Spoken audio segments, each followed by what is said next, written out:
বড় মন্দিরের মাঝখানে একটা বেদি আছে, তার উপরে আছে ছোট একটা বুদ্ধ মূর্তি। তোমরা সেই মূর্তিকে তুলে নিয়ে। সুরেনবাবু তার মুখের কাছে মুখ নিয়ে গিয়ে বললেন, তারপরে আমরা কি করব? যেন নিজের মনেই অস্ফুট কণ্ঠস্বরে তিনি বললেন, পদ্মরাগ বুদ্ধ, পদ্মরাগ বুদ্ধ। তারপরেই তার মৃত্যু হয়।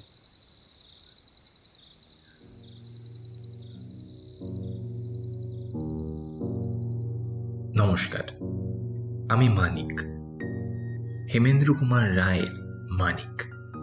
কম্বোডিয়ার জঙ্গলে এক অতি আশ্চর্য জিনিসের অভিযানে যাওয়ার ঘটনা নিয়ে 1938 সালে তিনি লেখেন পদ্মরাগ বুদ্ধ নামক গল্পটি। আজ গপ্প.বেশিতে আপনাদের জন্য সেই গল্পটি পরিবেশিত হচ্ছে। শুনে জানাবেন অবশ্যই কেমন লাগলো আপনাদের আজকের এই নিবেদন। ধন্যবাদ।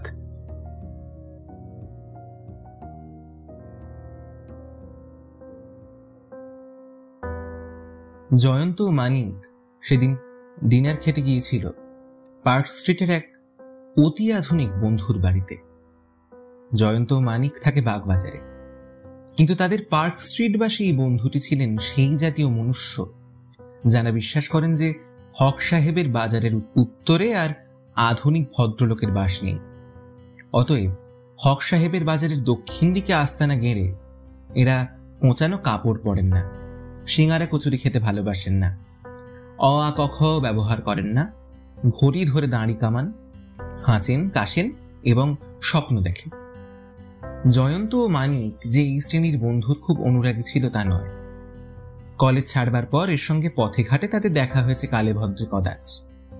শখের গোয়েন্দাগিরিতে বারংবার আশ্চর্যরূপে সফল হয়ে জয়ন্ত আজকাল কলকাতার একজন প্রসিদ্ধ ব্যক্তি বলে গণ্য হয়েছে এবং সেই খ্যাতির কিছু কিছু অংশ মানিকও পেয়েছে। তাদের মতন লোককে নিমন্ত্রণ করে এখন বাড়িতে আনতে পারলেও অনেকে সৌভাগ্য বলে মনে করে।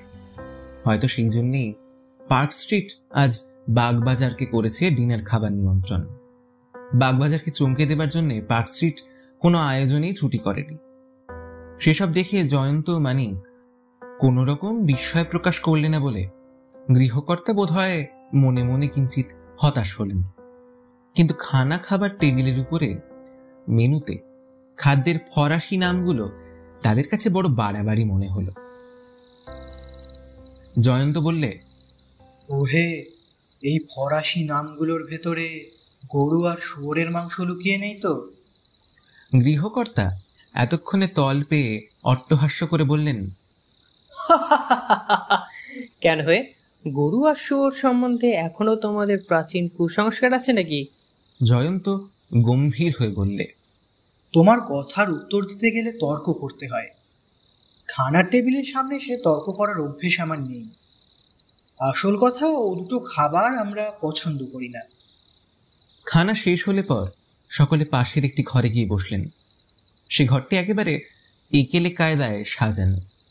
দেয়ালে কিউবিস্ট চিত্রকরদের আঁকা ছবি, টেবিল চেয়ার প্রভৃতি আসবাবও কিউবিস্ট কারিগরদের দ্বারা গড়া। এমনকি ঘরের মেঝের মোজাকেরও কিউবিজমের প্রভাব। গৃহকর্তা বললেন, জয়ন্ত, এই ঘরটির ডেকোরেশন তোমার কেমন লাগছে?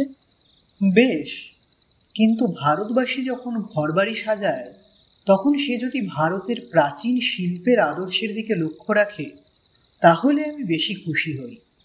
কিন্তু আমি চাই আপ টু ডেট হতে। কিউবিজম হচ্ছে হাল ফ্যাশনের ঢেউ।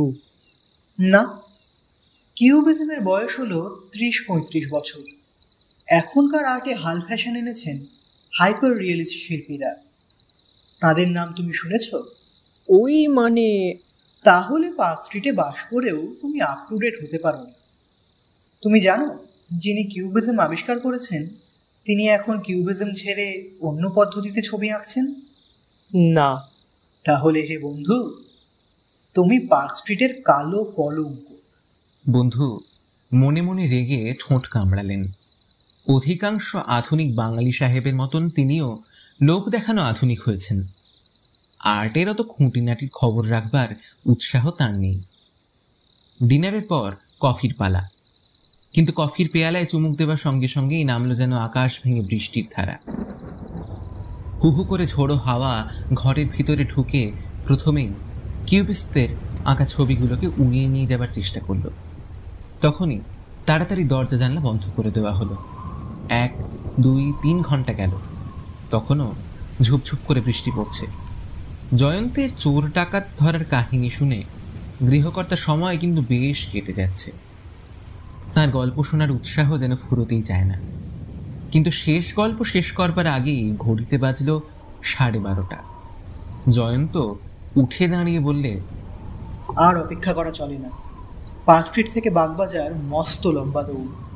ওঠো মানিক। গৃহকর্তা বললেন, কিন্তু এখনো বৃষ্টি পড়ছে যে। পড়ুক, চলো মানিক। গাড়ি বারান্দার তলাতেই তাদের মোটর দাঁড়িয়েছিল। তারা মোটরে গিয়ে উঠল।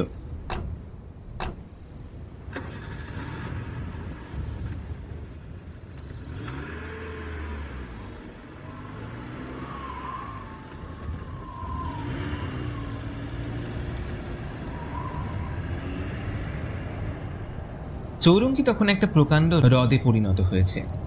সেই জলরাজ্যে জনপ্রাণী সাড়া নেই, কেবল সরকারি আলোকস্তম্ভগুলো সারি সারি দাঁড়িয়ে দীপ্ত নেত্রে যেন সেই নির্জন রাজ্য শাসন করছে নীরবে।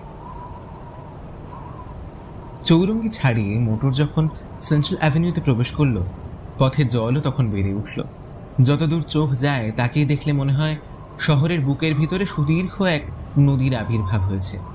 মানিক বললে, বর্ষায় কলকাতায় বাস করলে ভেনিসে বাস করা হয়, কারণ তখন কলকাতার রাজপথের সঙ্গে ভেনিসের জলপথের কোনো তফাতই থাকে না। জয়ন্ত বললে, কেবল দীর্ঘশ্বাসের সেতু আর গন্ডোলা নৌকার অভাব। গন্ডোলার অভাব কর্পোরেশনে দূর করা উচিত। বর্ষাকালের জন্য কলকাতায় মাঝে মাঝে খেয়াঘাট বসিয়ে নৌকো ব্যবস্থা রাখা দরকার। আর দীর্ঘশ্বাসের সেতুর কথা বলছো? বর্ষার সময় সারা কলকাতা যত দীর্ঘশ্বাস ফেলে, তা দিয়ে কি শত শত সেতু তৈরি করা যায় না? কিন্তু জয়ন্ত কোনো জবাব দেবার আগেই তাদের মোটর হঠাৎ থেমে দাঁড়িয়ে পড়ল।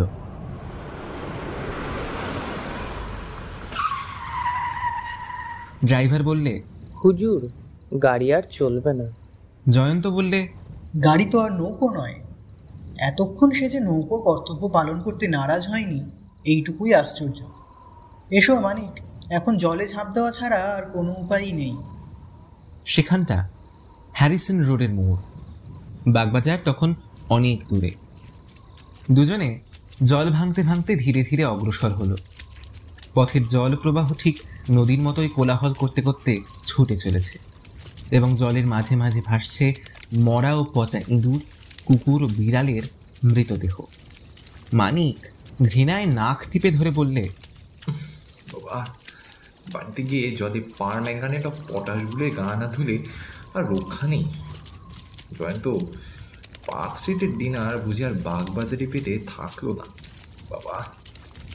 আমি বলি জয় কর্পোরেশনের। আধুনিক কলকাতার ট্যাক্সও যত বাড়ছে, তার রাস্তার জলের পরিমাণও সেই অনুপাতে দিব্যি বেড়ে উঠেছে। অথচ আধুনিক বৈজ্ঞানিক উপায়ে জল নিকাশের ব্যবস্থা করবার অজুহাতে কত লক্ষ টাকা খরচ করা হচ্ছে। দুজনে বিরক্ত মনে হোঁচট খেতে খেতে এগিয়ে চলল। তখন তাদের দুর্দশা দেখবার জন্য পথে একটা জ্যান্ত কুকুর পর্যন্ত হাজির ছিল না। লাল পাগড়ি পর্যন্ত অদৃশ্য। বৃষ্টি তখনও থামেনি, এবং ঝোড়ো বাতাস তখনও বন্ধ জানলায় মাথা খুঁড়ে ভিতরে ঢুকতে না পেরে কেঁদে কেঁদে বেড়াচ্ছে। হঠাৎ জয়ন্ত বলে উঠল, এই তো চোরের শুভ মুহূর্ত। মানিক, তুমি কি একটা মানুষ টিকটিকি দেখতে চাও? মানিক বিস্মিত নেত্রে জয়ন্তের মুখের পানে তাকালে। জয়ন্ত আঙুল তুলে বললে, আমার মুখের পানে তাকিয়ে তুমি আমার মুখ ছাড়া আর কিছুই দেখতে পাবে না। ওই বাড়ির 3 তলার দিকে তাকাও। পাশেই একখানা 3 তলা বাড়ি। একটি মনুষ্য মূর্তি দেয়াল বেয়ে উপরে উঠছে। মানিক বললে, চোর? কিন্তু কেমন করে লোকটা উপরে উঠছে? ট্যাঙ্কের জলের পাইপ ধরে। লোকটা হাত বাড়িয়ে বারান্দার রেলিং ধরলে, তারপর ভিতরে অন্ধকারে অদৃশ্য হয়ে গেল। জয়ন্ত বলল, এসো দেখা যাক চোরটাকে ধরতে পারা যায় কিনা। জয়ন্ত বাড়ির সদর দরজায় গিয়ে খুব জোরে কড়া নাড়তে লাগলো। খানিকক্ষণ পরে ভিতর থেকে হিন্দুস্থানি গলায় কি সুদ হলো, বাইরে এসে দেখো না বাবা, চেঁচাও কেন? বাড়িতে চোর ঢুকেছে। হঠাৎ রাস্তার দিক থেকে কোথায় কে তীক্ষ্ণ শীষ দিলে। জয়ন্ত চারিদিকে তাকিয়ে কাউকেই দেখতে পেল না। বলল, মানিক, এ চোর একলা আসেনি, তার দলের লোক নিচে কোথাও লুকিয়ে পাহারা দিচ্ছে। শীষ দিয়ে ওপরের চোরকে সে সাবধান করে দিলে। দরজা খুলে বেরোলো গালপাট্টাওয়ালা মস্ত একখানা মুখ। জয়ন্ত বলল, দারোয়ানজি, রাস্তা থেকে দেখলুম একটা চোর পাইপ ধরে 3 তলার বারান্দায় গিয়ে উঠল। তাকে ধরতে চাও তো শিগগির আমাদের নিয়ে ওপরে চলো। দারোয়ান তখনই কোণ থেকে নিজের লাঠিটা তুলে 3 বার মাটিতে ঠুকে যা বললে তার সারমর্ম হচ্ছে এই লাঠি দিয়ে সে যদি আর চোরের মাথাটা কাঁধের উপর থেকে উড়িয়ে দিতে না পারে, তাহলে মিথ্যেই তার নাম হাতি সিং। তার সঙ্গে জয়ন্ত ও মানি সিঁড়ি দিয়ে দ্রুতপদে উপরে উঠতে লাগলো, একেবারে 3 তলার বারান্দায়। 3 তলার 2টো দরজা রয়েছে, দুটোই বন্ধ। একটা দরজার সামনে গিয়ে দারোয়ান ডাকলে, হুজুর, হুজুর। কেউ সাড়া দিল না, কিন্তু জয়ন্তের তীক্ষ্ণ কান শুনতে পেল ঘরের ভিতরে ঝটাপটির শব্দ হচ্ছে। সে দরজায় পিঠের বাম দিক রেখে দাঁড়ালো। তার সেই 6 ফুট 4 ইঞ্চি উঁচু দেহ আসরিক শক্তির জন্য বিখ্যাত, আর এ তো তুচ্ছ একটা কাঠের কপাট। তার দেহের এক ধাক্কায় ভিতরের খিল ভেঙে গেল, দরজার কপাট সশব্দে খুলে গেল। ঘরে ঘুটঘুট করছে অন্ধকার। প্রথমেই দেখা গেল রাস্তার বারান্দার দিকে খোলা দরজা দিয়ে একটা মূর্তি বেরিয়ে যাচ্ছে। হাতি সিং ছুটে গিয়ে বাঘের মতো তার উপরে লাফিয়ে পড়ল। প্রথমেই একটা শব্দ হলো, কার হাত থেকে কি একটা জিনিস যেন মাটির উপর পড়ে ভেঙে গেল। তারপরে চোখের পলক না পড়তেই বিপুল বপু হাতি সিং কুপোকার। জয়ন্ত এক লাফে বারান্দায় গিয়ে পড়ল, কিন্তু চোর তখন সেখানে নেই। বারান্দার রেলিংয়ে ঝুঁকে পড়ে জয়ন্ত দেখলে জলের পাইপ ধরে আশ্চর্য বেগে সে নিচের দিকে নেমে যাচ্ছে। তাকে আর ধরবার চেষ্টা করা বৃথা। অন্ধকার ঘরে ঢুকে সে বললে, হাতি সিং, তুমি উঠেছ? হিন্দি ভাষায় সাড়া এলো, উঠেছি বাবুজি, বড়ই জোয়ান চোর, ধরে রাখতে পারলুম না। সে তোমার দোষ নয়। আলোর সুইচ কোথায়? হাতি সিং আলো জ্বালল। ঘরের একদিকে একখানা খাট, ঠিক তলাতেই মেঝের উপরে পড়ে রয়েছেন এক প্রৌঢ় বাঙালি ভদ্রলোক, অত্যন্ত হাঁপাচ্ছেন। জয়ন্ত ও মানিক তাঁর পাশে গিয়ে বসল। প্রথমেই জয়ন্ত চোখ পড়ল ভদ্রলোকের গলার উপরে, সেখানে মানুষের আঙুলের রাঙা ছাপ। চোর তার গলা টিপে ধরেছিল। ভদ্রলোকের বয়স হবে 40, মাথায় কাঁচা পাকা চুল, গৌরবর্ণ, দোহারা দেহ।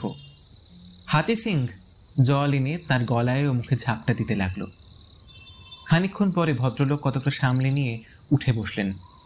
ধীরে ধীরে বললেন, আপনারা কে তা জানি না, কিন্তু আপনারা নাইলে হয়তো আমি বাঁচতুম না।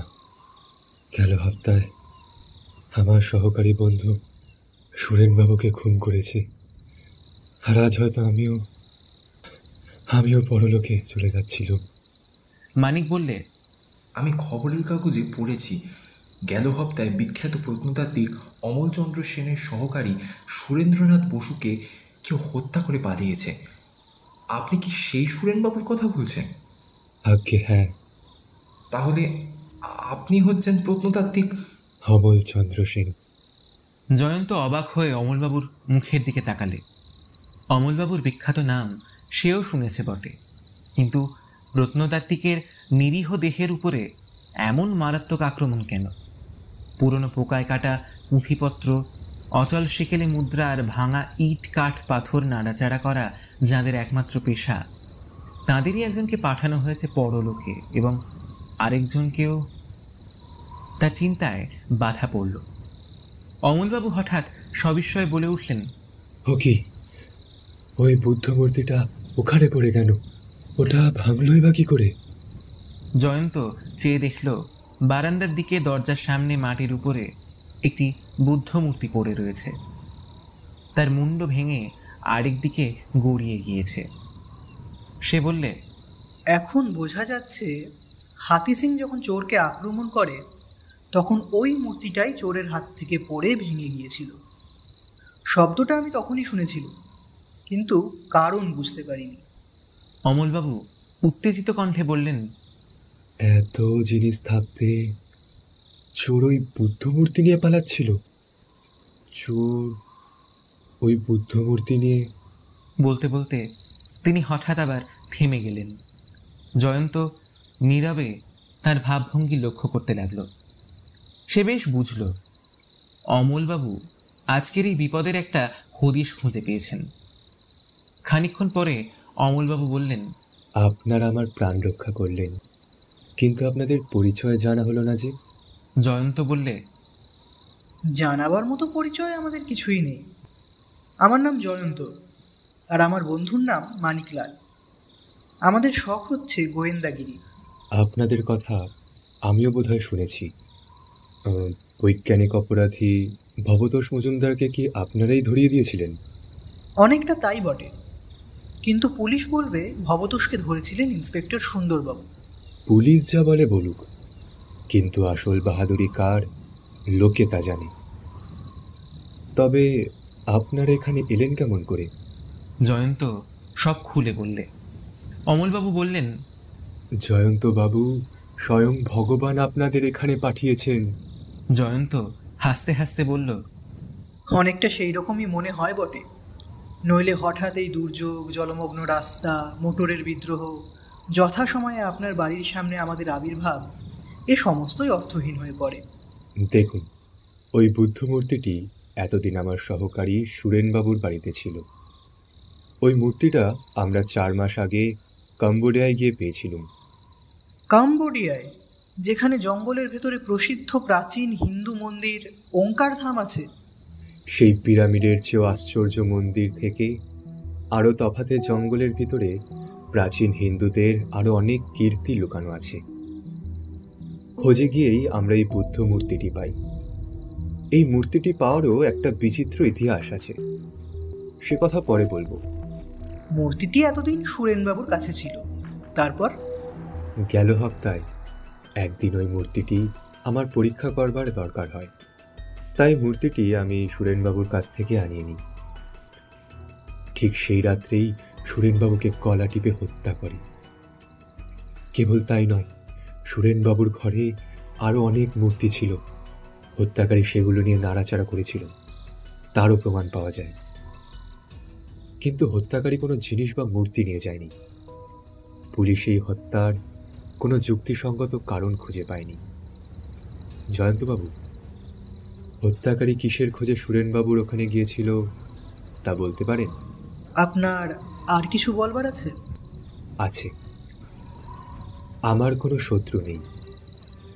আজ রাত্রে আপনাদের কড়া নাড়ার শব্দে আমার ঘুম ভেঙে যায়। খাট থেকে যেই নেমেছি অমনি আমার গলা টিপে ধরলে আমি প্রায় অজ্ঞানের মতন হয়ে গেলুম। এখন দেখছি আমার ঘরেও এক হত্যাকারী এসে আর কিছু না নিয়ে ওই বুদ্ধ মূর্তি নিয়ে পালাচ্ছিল, যে মূর্তি এতদিন সুরেনবাবুর ঘরে ছিল। মানিক বললে, আমার তো মনে হয় সুরেনবাবুকে খুন করে সেখানে ওই বুদ্ধ মূর্তি না পেয়ে হত্যাকারী আজ আপনার এখানে খুঁজতে এসেছিল। জয়ন্ত কিছু বলল না। দরজার কাছে গিয়ে বুদ্ধমূর্তির দেহ ও মাথা মাটির উপর থেকে কুড়িয়ে নিল। মূর্তিটি চুনা পাথরে গড়া ধ্যানী বুদ্ধের, উচ্চতায় 1 হাতের বেশি হবে না। জয়ন্ত বুদ্ধমূর্তির দিকে স্থির দৃষ্টিতে খানিকক্ষণ তাকিয়ে রইল। কিন্তু তার ভেতর থেকে কোনো রকম বিশেষত্বই আবিষ্কার করতে পারল না। এ ধরনের লক্ষ লক্ষ বুদ্ধমূর্তি এশিয়ায় সর্বত্রই পাওয়া যায়। মূর্তির ভাঙা মাথাটি দেহের উপরে আলতোভাবে লাগিয়ে জয়ন্ত বুদ্ধদেবকে আবার টেবিলের উপর বসিয়ে দিলে। তারপর যেন আপন মনেই মৃদুকণ্ঠে বললে, হত্যাকারী এই সৃষ্টি চুরি করতে এসেছিল, কিন্তু হিংসার সঙ্গে এই মূর্তিমান অহিংসার সম্পর্ক কি? মানিক বললে, হয়তো বিশেষ কোনো কারণে ওই মূর্তিকে কেউ এমন পবিত্র মনে করে যে ওকে হস্তগত করবার জন্য সে নরহত্যা করতেও সংকুচিত নয়। জয়ন্ত বললে, এর উত্তরে দুটো কথা বলা যায়। প্রথমত, বুদ্ধের প্রতি এতটা অতিভক্তি থাকা সম্ভব কেবল গোঁড়া বৌদ্ধের, কিন্তু কলকাতায় এমন ভীষণ প্রকৃতির বৌদ্ধ আছে বলে মনে হয় না। দ্বিতীয়ত, কাশীধামে কাক মরলে কামরূপে কেউ হাহাকার করে না। কম্বোডিয়ার অজানা জঙ্গলে কুড়িয়ে পাওয়া সাধারণ বুদ্ধ মূর্তি, তার জন্য কলকাতার কোনো বৌদ্ধের এতটা নারীর টান হবে কেন? এর চেয়ে ঢের মূল্যবান আর অসাধারণ পুরনো দ্বিমূর্তি কত লোকের ঘরে ঘরে রয়েছে, তাদের জন্য তো কোনো বৌদ্ধের মাথা ব্যথা হয় না। না মানিক, এ ব্যাপারের মধ্যে অন্য রহস্য আছে। দেশে তো লক্ষ লক্ষ কালীর প্রতিমা আছে, তাদের জন্যে ভক্তরা তেমন পাগল হয় না, কিন্তু শুনতে পাই কোনো কোনো কালীর মূর্তি নাকি জাগ্রত, তাই তাদের জন্যে অনেক ভক্ত প্রাণ নিতে বা দিতে প্রস্তুত। কে বলতে পারে এই বুদ্ধমূর্তিরও তেমন কোনো খ্যাতি আছে কিনা? থাকতে পারে, কিন্তু সে খ্যাতির কথা কম্বোডিয়ার দুর্ভেদ্য জঙ্গলের ভেতর থেকে কলকাতায় আসবে কেমন করে? এতক্ষণ অমলবাবু চুপ করে খুব মন দিয়ে জয়ন্ত ও মানিকের কথাবার্তা শুনছিলেন।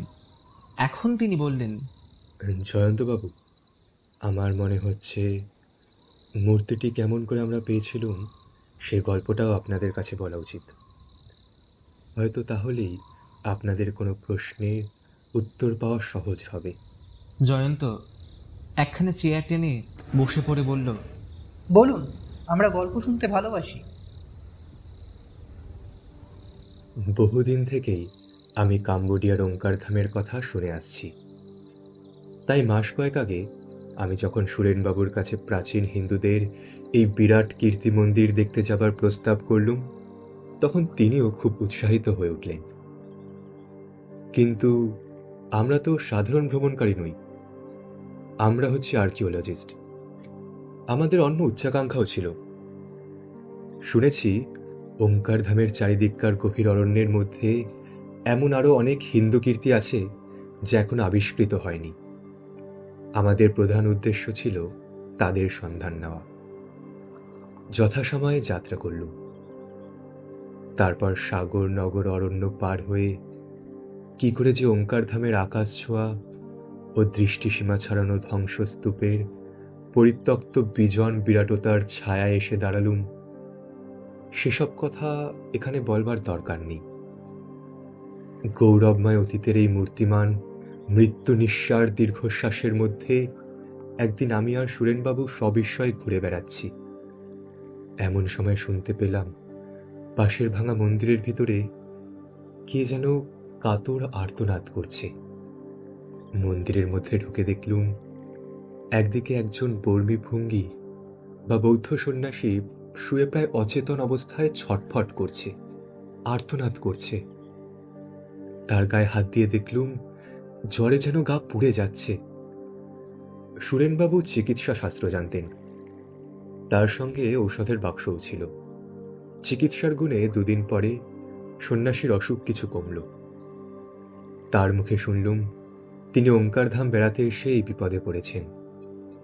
কেবল ওঙ্কারধাম নয়, ইতিমধ্যে এখানকার গহন বনের ভিতরে অদৃশ্য অনেক অজানা বিস্ময় তিনি দেখেছেন। সন্ন্যাসীর কাছ থেকে নতুন তথ্য জানা যাবে এ বুঝতে পেরে আমরা প্রাণপণে তার চিকিৎসা ও সেবা করতে লাগলুম।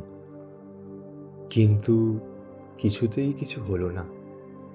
সপ্তাহখানেক পর তাঁর অবস্থা একেবারে খারাপ হয়ে পড়ল। সুরেনবাবু হাল ছেড়ে দিয়ে বললেন, না, আর কোনো আশা নেই। আজকের রাত বোধহয় কাটবে না। গভীর রাত্রে সন্ন্যাসী আচ্ছন্নের মতো বললেন, সুরেনবাবু, আমার কাছে সরে এসো। সুরেনবাবু তার মুখের কাছে মুখ নিয়ে বললেন, আদেশ করুন। সন্ন্যাসী খুব ক্ষীণ স্বরে বললেন, সুরেনবাবু, তুমি আর তোমার বন্ধু আমার জন্যে অনেক কষ্ট স্বীকার করেছ, কিন্তু আমি আর বাঁচব না। মরবার আগে আমি আমি তোমাদের পুরস্কার দিয়ে যেতে চাই। সুরেনবাবু বললেন, দেখুন, পুরস্কারের লোভে আমরা আপনার সেবা করিনি। সে কথা আমি জানি, সেই জন্যই তোমাদের পুরস্কার দিতে চাই। তোমাদের সেবার ঋণ নিয়ে মরবো কেন বলো তো? কিন্তু কিন্তু যে পুরস্কার তোমাদের দেব তা তো বড় সাধারণ পুরস্কার নয়। এর জন্যে পৃথিবীর যে কোনো সম্রাটও লালায়িত হতে পারে। তবে এই পুরস্কার লাভ করবার আগে তোমাদের এক কাজ করতে হবে। সুরেনবাবু বললেন, কি কাজ? তোমাদের সঙ্গে দেখছি ইন আর চ্যান রয়েছে, ওদের কালকেই বিদায় করে দিও। সুরেনবাবু সবিস্ময়ে বললেন, কেন? ওরা ওরা ভালো লোক নয়। ওরা ওরা সঙ্গে থাকলে তোমরা বিপদে পড়বে। আমাদের দলে 10-12 জন কুলি ছিল। চ্যান হচ্ছে তাদের সর্দার, আর ইন হচ্ছে আমাদের পথপ্রদর্শক। এরা যে অকারণে আমাদের সঙ্গে কেন শত্রুতা করতে চাইবে তার কোনো হদিশ খুঁজে পেলুম না। সন্ন্যাসীর কথা কইতে কষ্ট হচ্ছিল। তিনি হাঁপাতে হাঁপাতে বললেন, সুরেনবাবু, আমি বুঝতে পারছি আমার শেষ মুহূর্ত ঘনিয়ে এসেছে। এখন আমি যা বলবো খুব খুব মন দিয়ে শোনো। এখানে উত্তর পশ্চিম দিকে একটা ভাঙা হাতির মূর্তি আছে। তার ওপাশে একটা সরু পথ জঙ্গলের ভিতর দিয়ে চলে গিয়েছে। সেই পথ ধরে তোমরা অগ্রসর হবে। যেখানে পথ নেই সেখানে জঙ্গলের ভিতরে পথ করে নেবে, কিন্তু সাবধান, উত্তর পশ্চিম দিক ছাড়া আর কোনো দিকে যেও না। 2 দিন পরে প্রকাণ্ড এক প্রান্তরে গিয়ে পড়বে। তারপর এই পর্যন্ত বলার পরেই সন্ন্যাসীর গলা থেকে ক্রমাগত হেঁচকি উঠতে লাগলো। খানিকক্ষণ পরে সে অবস্থাতেই সন্ন্যাসী থেমে বললেন, তারপর আসি প্রান্তরের ভিতরে দেখবে চারিদিকে পাথরে বাঁধানো একটা পুকুর। তার এক কোণ থেকে পশ্চিমমুখ একটা রাস্তা আছে। সেই রাস্তার শেষে আছে একটা প্রকাণ্ড ধ্বংসাবশেষ।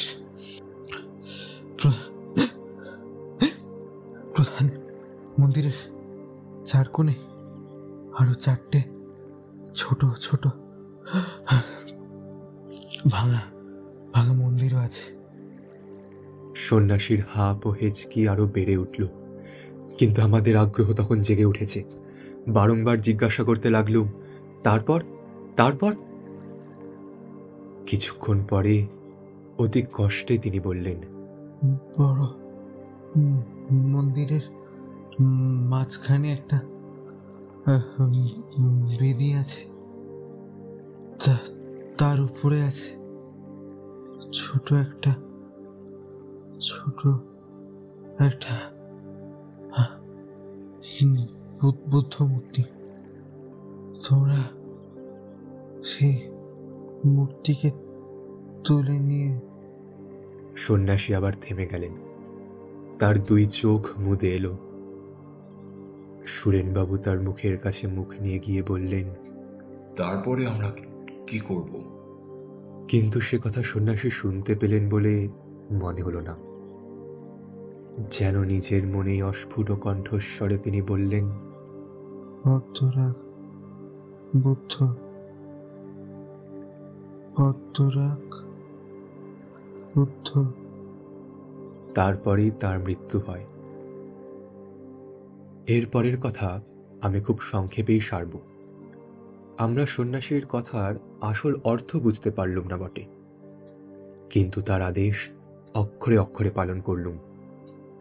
চ্যান আর ঋণের প্রাপ্য চুকিয়ে দিয়ে বললুম, আমরা ওঙ্কারধাম ছেড়ে আর কোথাও যাব না, এখানেই হপ্তা দুয়েক থেকে আবার দেশে ফিরব। আমাদের সঙ্গে কেবল 4 জন কুলি রেখে বাকি লোক নিয়ে তারা চলে যেতে পারে। আমাদের হঠাৎ মত পরিবর্তনে তারা বিস্মিত হলো বটে, কিন্তু কোনো রকম সন্দেহ করতে পেরেছে বলে আমার মনে হয় না। সেই দিনই তারা বিদায় গ্রহণ করলে। সেই অজ্ঞাত মন্দিরে গিয়ে কি দেখব আর কি লাভ হবে তা আন্দাজ করতে পারলুম না, কিন্তু কি একটা রহস্যের নেশায় আমাদের কৌতূহল এমনভাবে জেগে উঠল যে পরদিনই উত্তর পশ্চিম দিকে আমরা যাত্রা করলুম। সেই প্রান্তরে পুষ্করিণী আর 4টি ছোট মন্দিরের মাঝখানে প্রধান একটি মন্দিরের ধ্বংসাবশেষ সমস্তই পাওয়া গেল। বড় মন্দিরের ভিতরে পাথরের বেদির উপরে একটি বুদ্ধ মূর্তি বেদির সঙ্গে গাঁথা ছিল। আমরা গাঁথনি থেকে মূর্তিটিকে খুলে নিলুম, কিন্তু অনেক খোঁজাখুঁজির পরেও সেখানে উল্লেখযোগ্য আর কিছুই আবিষ্কার করতে পারলুম না। সম্রাটের পক্ষেও লোভনীয় কোনো পুরস্কার সেখানে ছিল না, যদিও আমাদের মতো আর্কিওলজিস্টদের পক্ষে লোভনীয় অনেক পুরাতন জিনিস সেখানে দেখতে পেলুম। বিশেষ করে 1000 বছর পুরানো যে শিলালিপি সেখানে পেয়েছি, তাতেই আমাদের সমস্ত পরিশ্রম সার্থক হয়েছে। সেখান থেকে ফিরে আসবার সময় সুরেনবাবু খুশি হয়ে বললেন, সন্ন্যাসী বোধহয় বুঝতে পেরেছিলেন কিসের লোভে আমরা এদেশে এসেছি।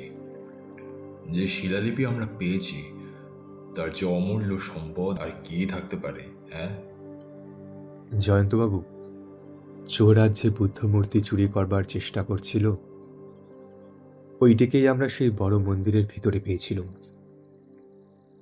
কিন্তু ও মূর্তি নিয়ে চোরের কি লাভ, এই কথাটা আমি কিছুতেই বুঝতে পারছি না। জয়ন্ত অনেকক্ষণ চুপ করে রইল, তারপর ধীরে ধীরে বলল, অমলবাবু, আপনি বলছেন যে সন্ন্যাসীর শেষ কথা হচ্ছে পদ্মরাগ বুদ্ধ, কিন্তু পদ্মরাগ বুদ্ধ নামে কোনো বুদ্ধ মূর্তির কথা আমি তো কখনো শুনিনি। অমলবাবু মাথা নেড়ে বললেন, আমিও শুনিনি। মানিক বললে, কিন্তু পদ্মরাগ মণি বলে মহামূল্যবান মণি আছে। জয়ন্ত অস্ফুট কণ্ঠে বললে, সন্ন্যাসী এমন পুরস্কার দিতে চেয়েছিলেন যার জন্য পৃথিবীর যে কোনো সম্রাট লালায়িত হতে পারে।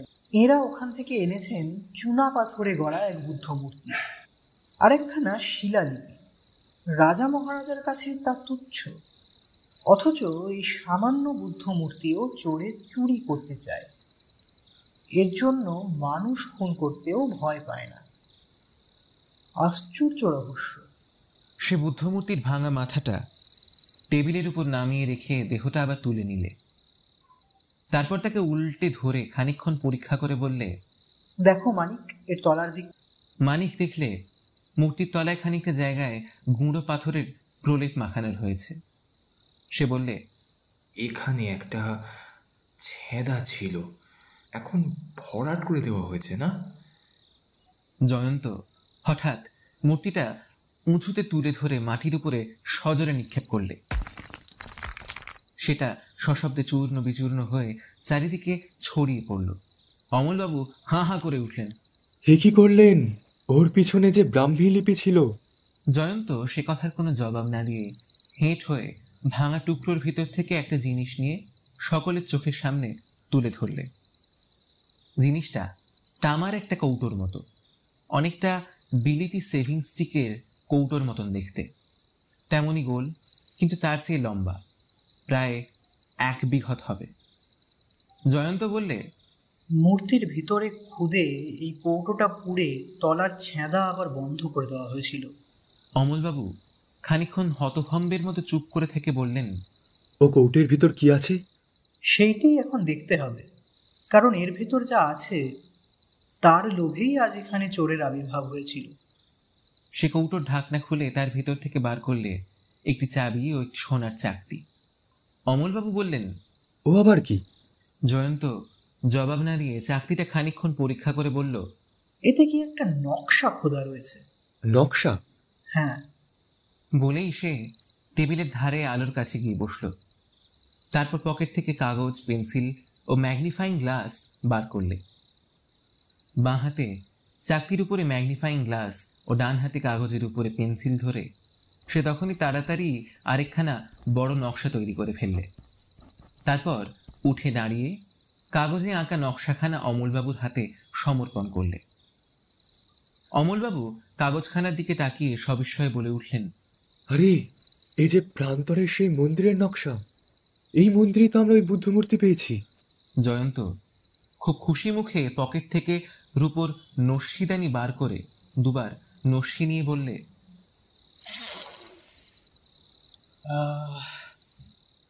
তাহলে আসুন অমলবাবু, এই টেবিলের ধারে বসুন।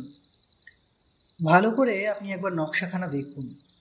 আমার মনে হচ্ছে সন্ন্যাসী যা বলে যেতে পারেননি, আমরা এইবারে সেই গুপ্ত কথাটা জানতে পারব।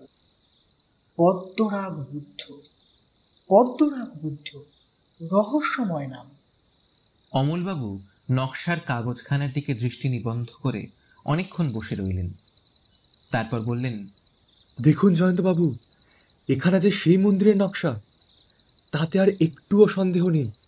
ওই যে সেই 4 ঘাটওয়ালা পুকুর, তার কোণাকুণি রাস্তা, চারিদিকে ওই 4টে ছোট মন্দির, আর মাঝখানে এই প্রধান মন্দির, এমনকি কালো পাথরের লম্বাটে বেদিটি পর্যন্ত মিলে যাচ্ছে। কিন্তু কোনো কোনো জায়গায় অমিল রয়েছে। জয়ন্ত নকশার উপরে ঝুঁকে পড়ে বললে, কি কি মিলছে না আমাকে ভালো করে বুঝিয়ে বলুন। মন্দিরের ভিতরে বেদির সামনে সিঁড়ির মতন ওটা কি আঁকা রয়েছে? আমার বেশ মনে আছে, মন্দিরের ভিতর ওরকম কিছুই আমাদের চোখে পড়েনি। তারপর পুকুরের পশ্চিম কোণে 3 কোণা ওই কালো অংশটাই বা কি? মন্দিরের বেদির মাঝখানে একটি সাদা জায়গা আছে, ওখানে আমরা বুদ্ধ মূর্তি দেখেছিলাম। কিন্তু পুকুরের কোণেও কালোর মাঝখানে সাদা চিহ্ন আছে। বুঝতে পারছি না, পুকুরের ওখান থেকে আমরা জল ছাড়া তো আর কিছুই দেখিনি। আর কোনো অমিল দেখতে পাচ্ছেন? না, তবে মন্দির থেকে পুকুরে আসবার পথের উপরে 3টি তীর চিহ্ন রয়েছে। কেন? জয়ন্ত নকশার দিকে চেয়ে খানিকক্ষণ ভেবে বলল, আমার মাথায় কতগুলো সন্দেহের উদয় হয়েছে, কিন্তু সেগুলো এখন প্রকাশ করে কোনো লাভ নেই, কারণ সেসব সন্দেহ অমূলক হতেও পারে। তবে আমার দৃঢ় বিশ্বাস, আপনি যে অমিলের কথা বলছেন তারই মধ্যে পদ্মরাগ বুদ্ধের সমস্ত রহস্য লুকিয়ে আছে। জয়ন্তবাবু, আমার আরেকটা কথা মনে পড়ছে। ওঙ্কার ধামে যাবার আগে আমরা শ্যামদেশেও বেড়াতে গিয়েছিলাম। সেখানে একটা জনপ্রবাদ শুনেছি, ও অঞ্চলে কোথায় নাকি এক মূল্যবান বুদ্ধ মূর্তি আছে। তা নাকি দুর্লভ মণিমাণিক্য কেটে একসঙ্গে জুড়ে জুড়ে গড়া। কিন্তু সে মূর্তির ঠিকানা কেউ জানে না। অবশ্য এটা আমরা জনপ্রবাদ বলেই উড়িয়ে দিয়েছি, কারণ জনপ্রবাদ অসম্ভবকেই সম্ভব করতে চায়। ভেবে দেখো জয়ন্ত, পদ্মরাগও হচ্ছে মহামূল্যবান মণি। এই মণি নিয়ে যদি বুদ্ধ মূর্তি গড়া হয়, তবে তার পদ্মরাগ বুদ্ধ নাম হওয়া খুবই স্বাভাবিক। সন্ন্যাসীও এমন পুরস্কার দিতে চেয়েছিলেন যার জন্য পৃথিবীর যে কোনো সম্রাট লালায়িত হতে পারে। পদ্মরাগ বুদ্ধ, আমাদের অনুমান যদি সত্যি হয়, তবে সে মূর্তি সম্রাটের পক্ষেও লোভনীয় বটে। পদ্মরাগ বুদ্ধ, সে মূর্তি কত বড়! কতগুলো পদ্মরাগ মণি দিয়ে সে মূর্তি গড়া হয়েছে। মানিক, এই অসম্ভব সম্পদের কথা ভাবতেও আমার মাথা ঘুরে যাচ্ছে। অমলবাবু মাথা নেড়ে হেসে বললেন, কিন্তু সেই মণিময় বুদ্ধ কোথায় লুকিয়ে আছেন তা কেউ জানে না। অমলবাবু, লোভের মহিমা দেখুন। মণিময় বুদ্ধের নাম শুনেই আমি পরম ভক্ত বৌদ্ধ হয়ে পড়েছি। কিন্তু জয়ন্তবাবু, এটাও ভুলে যাবেন না, সারা মন্দির আমরা তন্ন তন্ন করে খুঁজেও এই চুনা পাথরের গড়া বুদ্ধ ছাড়া আর কিছুই পাইনি। জয়ন্ত উত্তেজিত কণ্ঠে বলল, আপনিও ভুলে যাবেন না যে এই চুনা পাথরে গড়া মূর্তির মধ্যে আমরা পেয়েছি একটা চাবি আর নকশা আঁকা চাকতি। বুদ্ধ মূর্তির মধ্যে এমন দুটো জিনিস লুকিয়ে রাখবার কথা কে কবে শুনেছে? এত লুকোচুরির কারণ কি অত্যন্ত অসামান্য নয়? সেই কারণটাই কি বুঝিয়ে দিচ্ছে না যে আমরা কল্পনাতীত কোনো সুদুর্লভ বস্তু লাভ করতে পারি? এই জন্যই এমন একটি সাধারণ মূর্তির লোভে কেউ নরহত্যা করেছে। হয়তো আজ আপনাকেও খুন করত। কিসের এই চাবি? চাবিটা যেরকম বড় তাতে মনে হচ্ছে এর দ্বারা খুব বড় কুলুপই খোলা যায়। সে কুলুপ কোথায় লাগানো আছে? আপনার মতে এই চাকতির উপরে সেই ভাঙা মন্দিরের নকশা আছে, কিন্তু নকশার ওই সিঁড়ির রহস্যটাই বা কি? ওরকম কোনো সিঁড়ি আপনি দেখতে পাননি বটে, কিন্তু নিশ্চয়ই ও সিঁড়ি কাল্পনিক নয়। নকশার সবটাই যখন মিলে যাচ্ছে তখন ও সিঁড়ি কাল্পনিক হতে পারে না, ওর অস্তিত্ব আছেই। অমলবাবু দৃঢ় স্বরে বললেন, না, ওর অস্তিত্ব নেই। জয়ন্ত দৃঢ় স্বরে বলল, কিন্তু আমি যদি ওর অস্তিত্ব প্রমাণ করতে পারি? কেমন করে? ওঙ্কার ধামে গিয়ে। ওঙ্কার ধামে গিয়ে? সে যে হবে মরীচিকার পিছনে ছোটার মতো। ওই অদৃশ্য সিঁড়ি আর পুকুরের কোণে আর এক অদৃশ্য রহস্য। এর আবার কোন জাদুমন্ত্রে দৃশ্যমান হবে?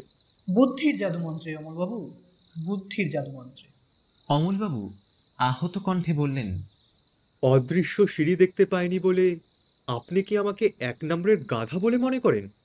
জয়ন্ত ব্যস্তভাবে বলল, না না অমলবাবু, আপনাকে বোকা বলা আমার উদ্দেশ্য নয়। আমার বক্তব্য হচ্ছে, পৃথিবীর বুদ্ধিমান লোকেরাও সব কুল ক্ষেত্রে সমানভাবে বুদ্ধিকে ব্যবহার করতে পারে না।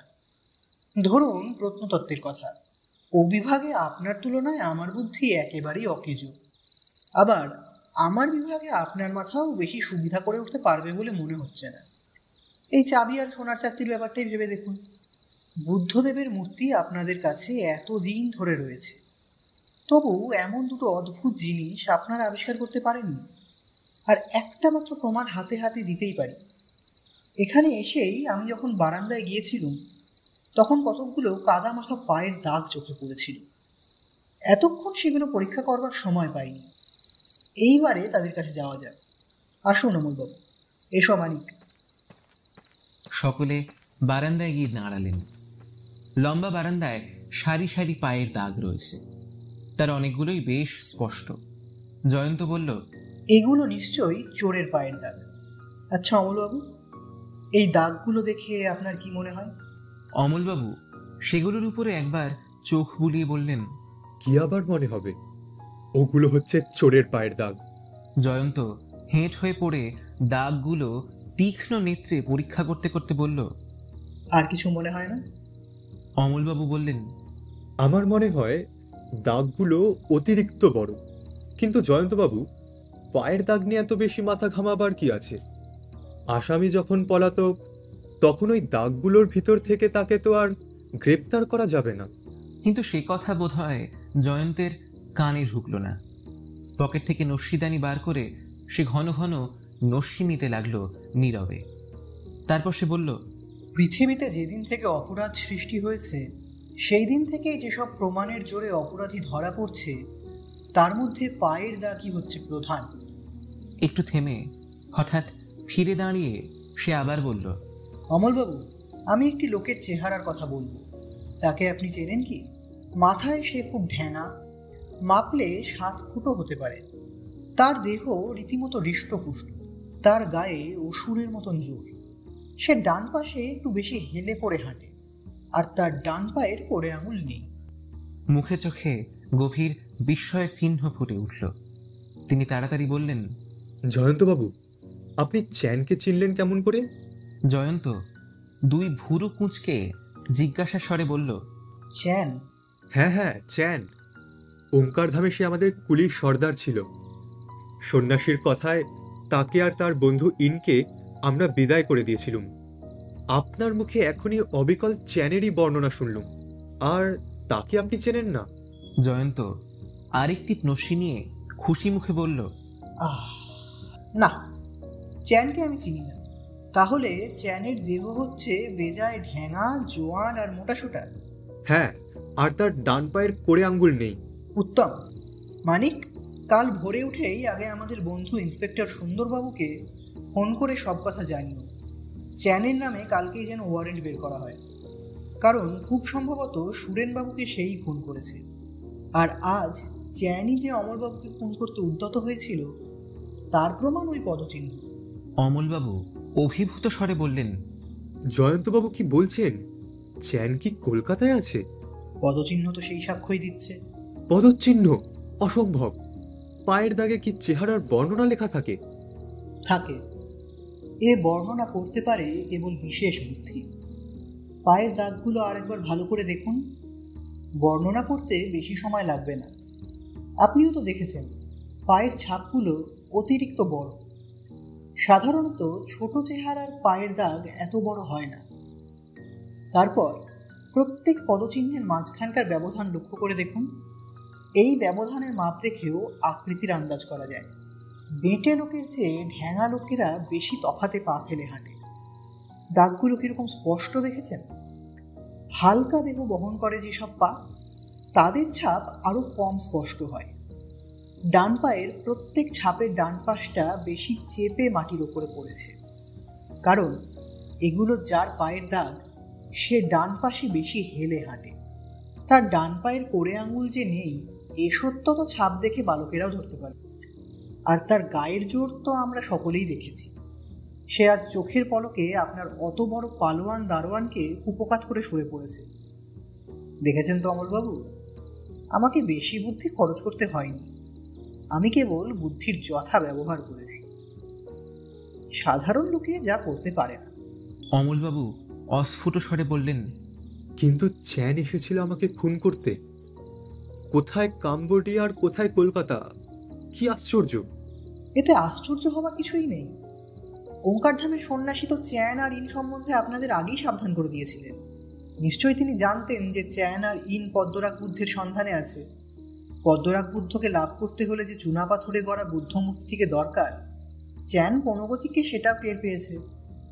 ওই মূর্তি এখন আপনার দখলে, তাই শত্রুর দৃষ্টি আপনার ওপরেই পড়েছে। এতক্ষণে সব রহস্য তো বেশ পরিষ্কার হয়ে গেল। অমলবাবু সভয়ে বললেন, আমি তো পদ্মরাগ বুদ্ধ চাই না, তবে আমার প্রাণ নিয়ে এত টানাটানি কেন? জয়ন্ত গম্ভীর কণ্ঠে বলল, কে বলে আপনি পদ্মরাগ বুদ্ধ চান না? এক সপ্তাহের ভেতরেই আপনার সঙ্গে আমরাও যে পদ্মরাগ বুদ্ধকে আনবার জন্য ওঙ্কারধামে যাত্রা করব। বলেন কি মশাই?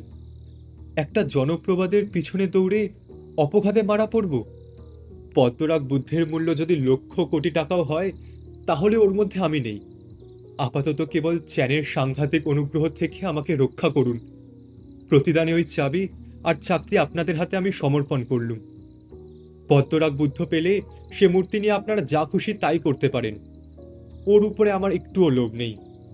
আচ্ছা, ওসব কথা পরে হবে, কিন্তু আপাতত এইটাই আমি বুঝতে পারছি না যে বিদেশি লোক হয়েও চ্যান কি করে অমলবাবুর বাড়ির অন্ধিসন্ধির সব খবর রেখেছে। সে কেমন করে জানলে অমলবাবুর ঘরের কোথায় বুদ্ধমূর্তি আছে আর কোথায় গৃহকর্তা ঘুমোচ্ছেন? বুঝে দেখো জয়ন্ত, চ্যান অন্ধকারই ঘরে ঢুকে মূর্তিটাকে নিয়ে অনায়াসে পালিয়ে যাচ্ছিল। জয়ন্ত তাড়াতাড়ি মানিকের পিঠ চাপড়ে খুশি কণ্ঠে বলল, সাবাস মানিক, সাবাস, তুমি খুব বড় প্রশ্ন তুলেছ। এ কথা তো আমার মাথাতেও ঢুকেনি। চ্যান এত হাঁড়ির খবর রাখলে কি করে? আপনাদের কথা শুনে আরেকটা কথা আমার এখন মনে পড়ছে। আজ কিছুদিন ধরে লক্ষ্য করছি এই পাড়ায় 4-5 জন বর্মী লোক প্রায়ই আনাগোনা করে। দেখলে মনে হয় যেন ওরা পাড়ারই বাসিন্দা। তাই নাকি? তাহলে তারা নিশ্চয়ই এই বাড়ির ওপরে পাহারা দেয়। কিন্তু তারা ঘরের ভেতরকার খোঁজ রাখলো কেমন করে? আচ্ছা অমলবাবু, পথের ওপাশে ওই মস্ত বাড়িখানায় কে থাকতো বলতে পারেন? ওটা মেস বাড়ির মতো। ওখানে দেশ বিদেশের লোক থাকে, কিন্তু তারা কেউ বাঙালি নয়। তাহলে ও বাড়ির 3 তলার ঘর থেকে আপনার এই ঘরের ভেতরে নজর রাখা খুবই সহজ দেখছি।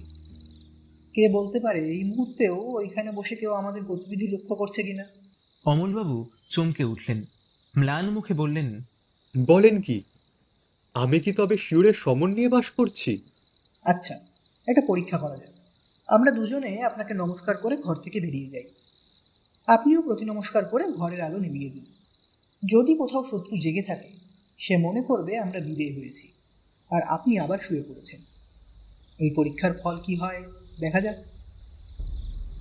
কথা মতো কাজ হলো। জয়ন্ত ও মানিক ঘরের বাইরে গিয়ে দাঁড়ালো। ঘরের আলো নিভে গেল এবং তারপরেই রাস্তার দিক থেকে ভেসে এলো একটা তীক্ষ্ণ বাঁশির আওয়াজ। জয়ন্ত বলল, যা ভেবেছি তাই। আমাদের উপরে কড়া পাহারা বসেছে। কেউ বোধ করি বাঁশির সংকেতে তাদের জানিয়ে দিলে যে সবাই হুঁশিয়ার হোক, শত্রুরা এখনই রাস্তায় বেরোবে। ওরা কি আমাদেরও পথে আক্রমণ করতে চায়? ওরা কি ও বাড়ি থেকে দেখেছে যে চাবি আর চাকতি আমার পকেটে ঢুকেছে? আচ্ছা এসো, আর একবার অন্ধকারে অমলবাবুর ঘরে ঢোকাল। জয়ন্ত আস্তে আস্তে বারান্দার দরজার কাছে দাঁড়ালো। তখন বৃষ্টির প্রবল ঝোঁকটা কেটে গেছে বটে, কিন্তু জল তখনও ঝিমঝিম করে ঝরছিল। রাস্তা দিয়ে তখনই হাঁটু ভরা জলের ধারা কল কল করে ছুটছে এবং শেষ রাতের আকাশের বুকে পুরো মেঘের কালো পর্দা ছিঁড়ে তখনও থেকে থেকে বিদ্যুতের অগ্নি অক্ষরগুলো ঝকমক করে জ্বলে উঠছিল। সেই মুহূর্তেই আবার বিদ্যুৎ ফুটল এবং জয়ন্ত স্পষ্ট দেখলে ওপাশের বাড়ির 3 তলার বারান্দা থেকে একটা মূর্তি রেলিংয়ের উপরে সাগ্রহে ঝুঁকে পড়ে নিচের দিকে তাকিয়ে আছে। ক্ষণিক আলোতে তাকে ভালো করে দেখা গেল না, কিন্তু কে সে? চ্যান নাকি অন্য কেউ?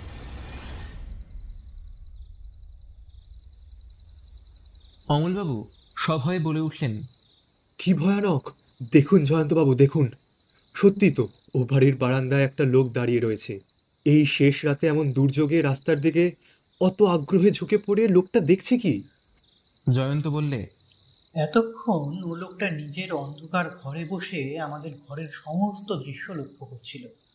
এখনো বেরিয়ে এসে দেখছে যে চাবি আর চাকতি নিয়ে আমরা পথে বেরিয়েছি কিনা। আমরা পথে বেরোলেই বোধহয় আমাদের উপরে আক্রমণ হবে। সর্বনাশ! তাহলে আপনারা কি করবেন? জয়ন্ত হেসে বললে, কমলবাবু, আমার চেহারা দেখেছেন তো? আমরা শত্রুদের গায়ে কত জোর আছে তা জানি না, তবে আমি যে একবার একটা খ্যাপা ষাঁড়কে ধরে মাটির ওপরে কাত করেছিলুম, মানিক সে সাক্ষ্য দিতে পারে। কুস্তি, বক্সিং আমরা দুজনেই জানি, সুতরাং পথে বেরোতে আমাদের কোনো ভয় নেই।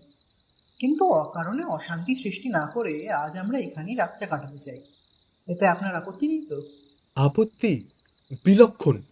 আপনারা কাছে থাকলে আমি প্রাণ পাই। যদি চ্যান আবার আসে? আজ আর সে এখানে বেড়াতে আসবে না, বরং কাল সকালে আমরাই ওই সামনের বাড়িটায় বেড়াতে যাব। বলেন কি? ওই বাঘের বাসায়? কেন? আপনি তো বললেন ওটা হচ্ছে মেস বাড়ি। তা যদি হয় তাহলে ওখানে আরো অনেক লোক নিশ্চয়ই বাস করে। আমরা ওখানে ঘর ভাড়া করতে বা কোনো চেনা লোককে খুঁজতে যাব। দিনের বেলায় 5 জনের বাসায় নিশ্চয়ই কেউ আমাদের গলায় ছুরি বসাতে সাহস করবে না। কিন্তু ওখানে গিয়েই বা আমাদের কি লাভ? প্রথম লাভ হবে এই যে চ্যান ওখানে আছে কিনা সেটা জানতে পারবো।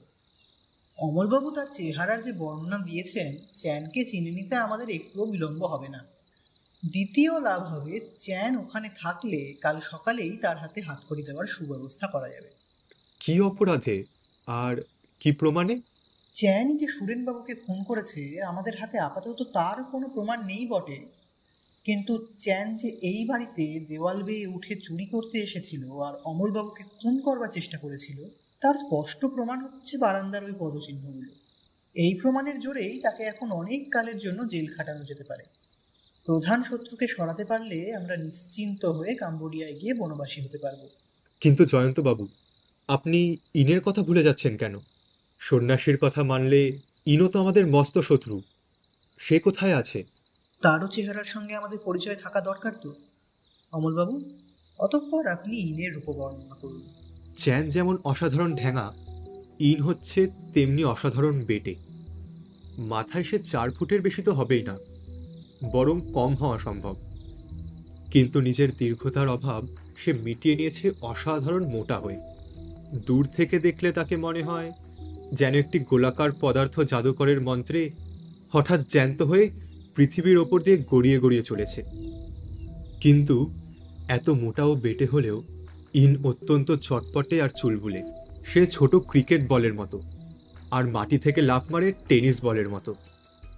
চ্যানের লম্বা চওড়া চেহারা সকলেরই দৃষ্টি আকর্ষণ করে, কিন্তু ইনকে দেখলে একেবারেই অবাক হয়ে যেতে হয়। আবার চ্যান ও ইনকে একসঙ্গে দেখলে মনে হয় ভগবানের অপূর্ব সৃষ্টি বৈচিত্র্যের কথা। চমৎকার মানিক, এমন উজ্জ্বল বর্ণনা শুনবার পর আর কি ইনকে চিনে নিতে আমাদের কষ্ট হবে? নিশ্চয়ই নয়। অমলবাবু একখানা কথার ফটোগ্রাফ তুলে আমাদের দান করলেন। ফটোগ্রাফ নয় মানিক, এ হচ্ছে এক্সপ্রেশনিস্ট চিত্রকরের আঁকা ছবি। এ খুঁটিয়ে খুঁটিয়ে একে একে কিছু দেখালে না, কিন্তু মূল ভাবটা হুবহু প্রকাশ করলে। তুমি যদি ইনের সত্যিকার একখানা ফটোগ্রাফও হাতে পেতে, তাহলেও তার স্বরূপ এত সহজে ধরতে পারতে না। কিন্তু যাক সে কথা, ভোরের পাখি ডাকবার আগে আপাতত একটুখানি স্বপ্নলোকটা দেখবার চেষ্টা করা দরকার।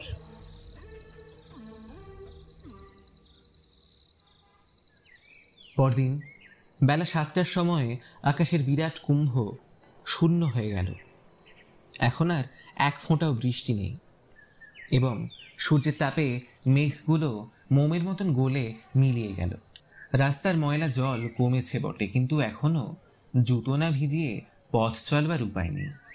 অন্যদিনে এ সময় বিচিত্র জনতার অনৈকতানে রাজপথের তন্দ্রা ছুটে যায়। আজ এখনো তার ঘুম ঘুম ভাব দূর হয়নি। যার নিতান্ত দায় সেই পথে পা বাড়িয়েছে। অনেক দোকান এখনো বন্ধ। ফেরিওয়ালাদের আর্তনাদ প্রায় স্তব্ধ।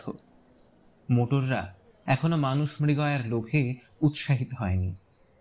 জয়ন্ত ও মানিক যখন রাস্তার ওপাশের মস্ত বাড়িখানার সামনে গিয়ে দাঁড়ালো, তখনও তার ভিতর থেকে জীবনের কোনো প্রমাণই দেখা যাচ্ছে না। একটা বুড়ো হিন্দুস্থানি দারোয়ান সদর দরজা চৌকাঠে বসে দাঁতন কাঠি চেবাচ্ছিল। জয়ন্ত তার কাছে গিয়ে জিজ্ঞেস করল, দারোয়ানজি, এ বাড়িতে ঘর ভাড়া পাওয়া যায়? দারোয়ান একটু বিস্মিতভাবে জানালে যে এখানে ঘর আছে বটে, কিন্তু বাঙালি বাবুদের থাকবার সুবিধা হবে না। সে কথা আমিও বুঝি দারোয়ানজি, কিন্তু আমি তো এখানে পরিবার নিয়ে থাকবো না। খান 2-3 ঘর ভাড়া নিয়ে আমি এখানে আপিস করব।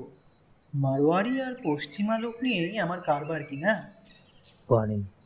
দারোয়ান জানালে, 3 তলার 4খানা ঘর খালি আছে, বাবুর ওপরে গিয়ে দেখতে পারেন। 3 তলায়? সেখানে আর ঘর ভাড়াটে আছে? শোনা গেল 3 তলায় রাস্তার দিকে 2খানা ঘর নিয়ে 5-6 জন বর্মী লোক আছে। ভিতরের দিকে আছে 1 ঘর মাদ্রাজি। বর্মীদের ঘরের পাশেই 2খানা খালি ঘর পড়ে আছে। জয়ন্ত আর কিছু জিজ্ঞেস না করে দারোয়ানের কাছ থেকে চাবি নিয়ে মানিকের সঙ্গে বাড়ির ভিতরে প্রবেশ করল। সিঁড়ি দিয়ে তারা উপরে উঠতে লাগলো। কলকাতার অধিকাংশ মেস বাড়ির, বিশেষত যেখানে অবাঙালির বাস, সিঁড়ি হচ্ছে অত্যন্ত ঘৃণাকর স্থান। তার ধাপে চোখে পড়ে কুকুরের বিষ্ঠা, মানুষের মূত্র ও যত রাজ্যের দুর্গন্ধ জঞ্জাল, এবং তার দেয়াল হয় থুতু, পানির পিক ও অন্যান্য নানা নক্কারজনক মলিনতার দ্বারা চিত্র বিচিত্র। জয়ন্ত ও মানিক এইভাবেই দোতলায় গিয়ে উঠল। দোতলায় চারিদিকে বারান্দা ও তারপর সারি সারি ঘর। বারান্দা দিয়ে মুখ বাড়ালে ডাস্টবিনের চেয়েও নোংরা একতলার উঠোন দেখা যায়। অধিকাংশ ঘরের দরজা জানলাই সারা রাত্রব্যাপী বৃষ্টির জন্য এখনো বন্ধ। তারা 3 তলায় উঠতে শুনতে পেলে 3-4 জন লোকের দ্রুত পদধ্বনি, কিন্তু 3 তলায় উঠে জনপ্রাণীকে দেখতে পেলে না, এবং সেখানেও বারান্দার ধারের প্রত্যেক ঘরের দরজা জানলা বন্ধ রয়েছে। তারা চারিদিকের বারান্দা ঘুরে এলো, তবু কারোর দেখা বা সাড়া নেই। এমনকি এখানে কারোর নাক পর্যন্ত ডাকছে না। মানিক মৃদুস্বরে বললে, কিন্তু উপরে এখনই যাদের পায়ের শব্দ পেলাম তারা কে, আর গেলই বা কোথায়? হয়তো তারাই হচ্ছে চ্যান ও ইন কোম্পানির লোক। আমাদের সারা পেয়ে গা ঢাকা দিয়েছে। মানিক, এখানে সাবধানে চলাফেরা করতে হবে। একটা ঘরের দরজা বাইরে থেকে তালা লাগানো রয়েছে। দারোয়ানের দেওয়া চাবি সেই কুলুপে লাগলো। দুজনে ঘরের ভিতরে ঢুকলো। ঘরের মধ্যে একটা দরজা দিয়ে আরেকখানা ঘরে যাওয়া যায়। তারপর রাস্তার ধারের বারান্দা। সেখানে গিয়ে সামনের দিকে তাকিয়ে জয়ন্ত বললে, দেখো মানিক, এখান থেকে অমলবাবুর ঘরের ভেতরটা পর্যন্ত বেশ পরিষ্কার দেখা যাচ্ছে। বারান্দা যেখান থেকে কাল রাত্রে সেই মূর্তিটা পথের উপরে পাহারা দিচ্ছিল, জয়ন্ত সেই দিকে পায়ে পায়ে অগ্রসর হচ্ছে। এমন সময় আস্তে আস্তে একটা জানলা বন্ধ করার আওয়াজ হলো। মানিক চুপি চুপি বললে, বারান্দার ধারের একটা ঘরের জানলা খোলা ছিল, আমাদের সারা পেয়ে কেউ বন্ধ করে দিলে। বেশ বোঝা যাচ্ছে এরা আমাদের সন্দেহ করেছে, হয়তো আমাদের মতলব ধরে ফেলেছে। যেখান থেকে আওয়াজটা এসেছিল সেইখানে গিয়েই তারা দেখলে একটা জানলা ও একটা দরজা রয়েছে, দুই বন্ধ। দরজার কড়া ধরে জয়ন্ত বার কয়েক নাড়া দিলে কোনো সাড়া নেই। জয়ন্ত বললে, এরা বোধহয় প্রতিজ্ঞা করেছে যে আমাদের সঙ্গে দেখা করবে না। চলো নিচে নেমে অন্য উপায় চিন্তা করি গিয়ে। দুজনে আবার ভিতর বারান্দায় ফিরে এলো। আরেকবার এদিকে ওদিকে উঁকি ঝুঁকি মেরে তারা সিঁড়ি দিয়ে নামতে লাগলো। আগে মানিক, তারপর জয়ন্ত। হঠাৎ হুড়মুড় করে একটা বিষম শব্দ হলো। মানিক চমকে পিছনে তাকাতে না তাকাতে জয়ন্তের বিপুল দেহ একেবারে তার ঘাড়ের উপরে এসে পড়ল এবং পর মুহূর্তেই ভয়ানক ধাক্কা খেয়ে মানিক সিঁড়ির উপরে আছাড় খেয়ে পড়ল। দৈব গতিকে মানিক হাত বাড়িয়ে রেলিং ধরে ফেললে, তাই আর নিচের দিকে নেমে গেল না, কিন্তু যন্ত্রণায় সে যেন অন্ধ হয়ে গেল এবং সেই অবস্থাতেই সে শুনতে পেলে যে জয়ন্তের দেহ গড়াতে গড়াতে দুমদুম শব্দে নিচে নেমে যাচ্ছে। তারপরই চারিদিকে ব্যস্ত পদধ্বনি, চেঁচামেচি, হুড়োহুড়ি। সে বুঝলে জয়ন্ত হঠাৎ পা হড়কে সিঁড়ির উপর পড়ে গেছে। প্রায় 2 মিনিট সেইখানে আচ্ছন্নের মতো বসে থেকে মানিক অতি কষ্টে উঠে দাঁড়ালো এবং আস্তে আস্তে আবার সিঁড়ি দিয়ে নামতে লাগলো। দোতলায় নেমে এসে দেখলে সেখানে মাদ্রাজি, পাঞ্জাবি ও মারোয়ারিদের ভিড়। জয়ন্ত বারান্দার রেলিংয়ে ঠেসান দিয়ে পা ছড়িয়ে অর্ধমূর্ছিতের মতন বসে আছে। তার মুখ বুকের উপরে ঝুলে পড়েছে এবং কেউ তার মাথায় জলের ঝাপটা দিচ্ছে ও কেউ পাখা নেড়ে বাতাস করছে। মানিক তার কাছে গিয়ে ডাকলে, জয়ন্ত, জয়ন্ত, তোমার কি বড্ড বেশি লেগেছে? মিনিট 5 পরে জয়ন্ত কতকটা প্রকৃতিস্থ হলো। তার চোখের তীক্ষ্ণ দৃষ্টি আবার ফিরে এলো। সে মুখ তুলে ভিড়ের ভিতরে যেন কাকে খুঁজতে লাগলো। মানিক বুঝলে জয়ন্ত এই অবস্থাতেও চ্যান বা ইনকে ভোলেনি, কিন্তু ভিড়ের ভিতরে মগের মুল্লুকের কোনো নমুনাই দেখা গেল না।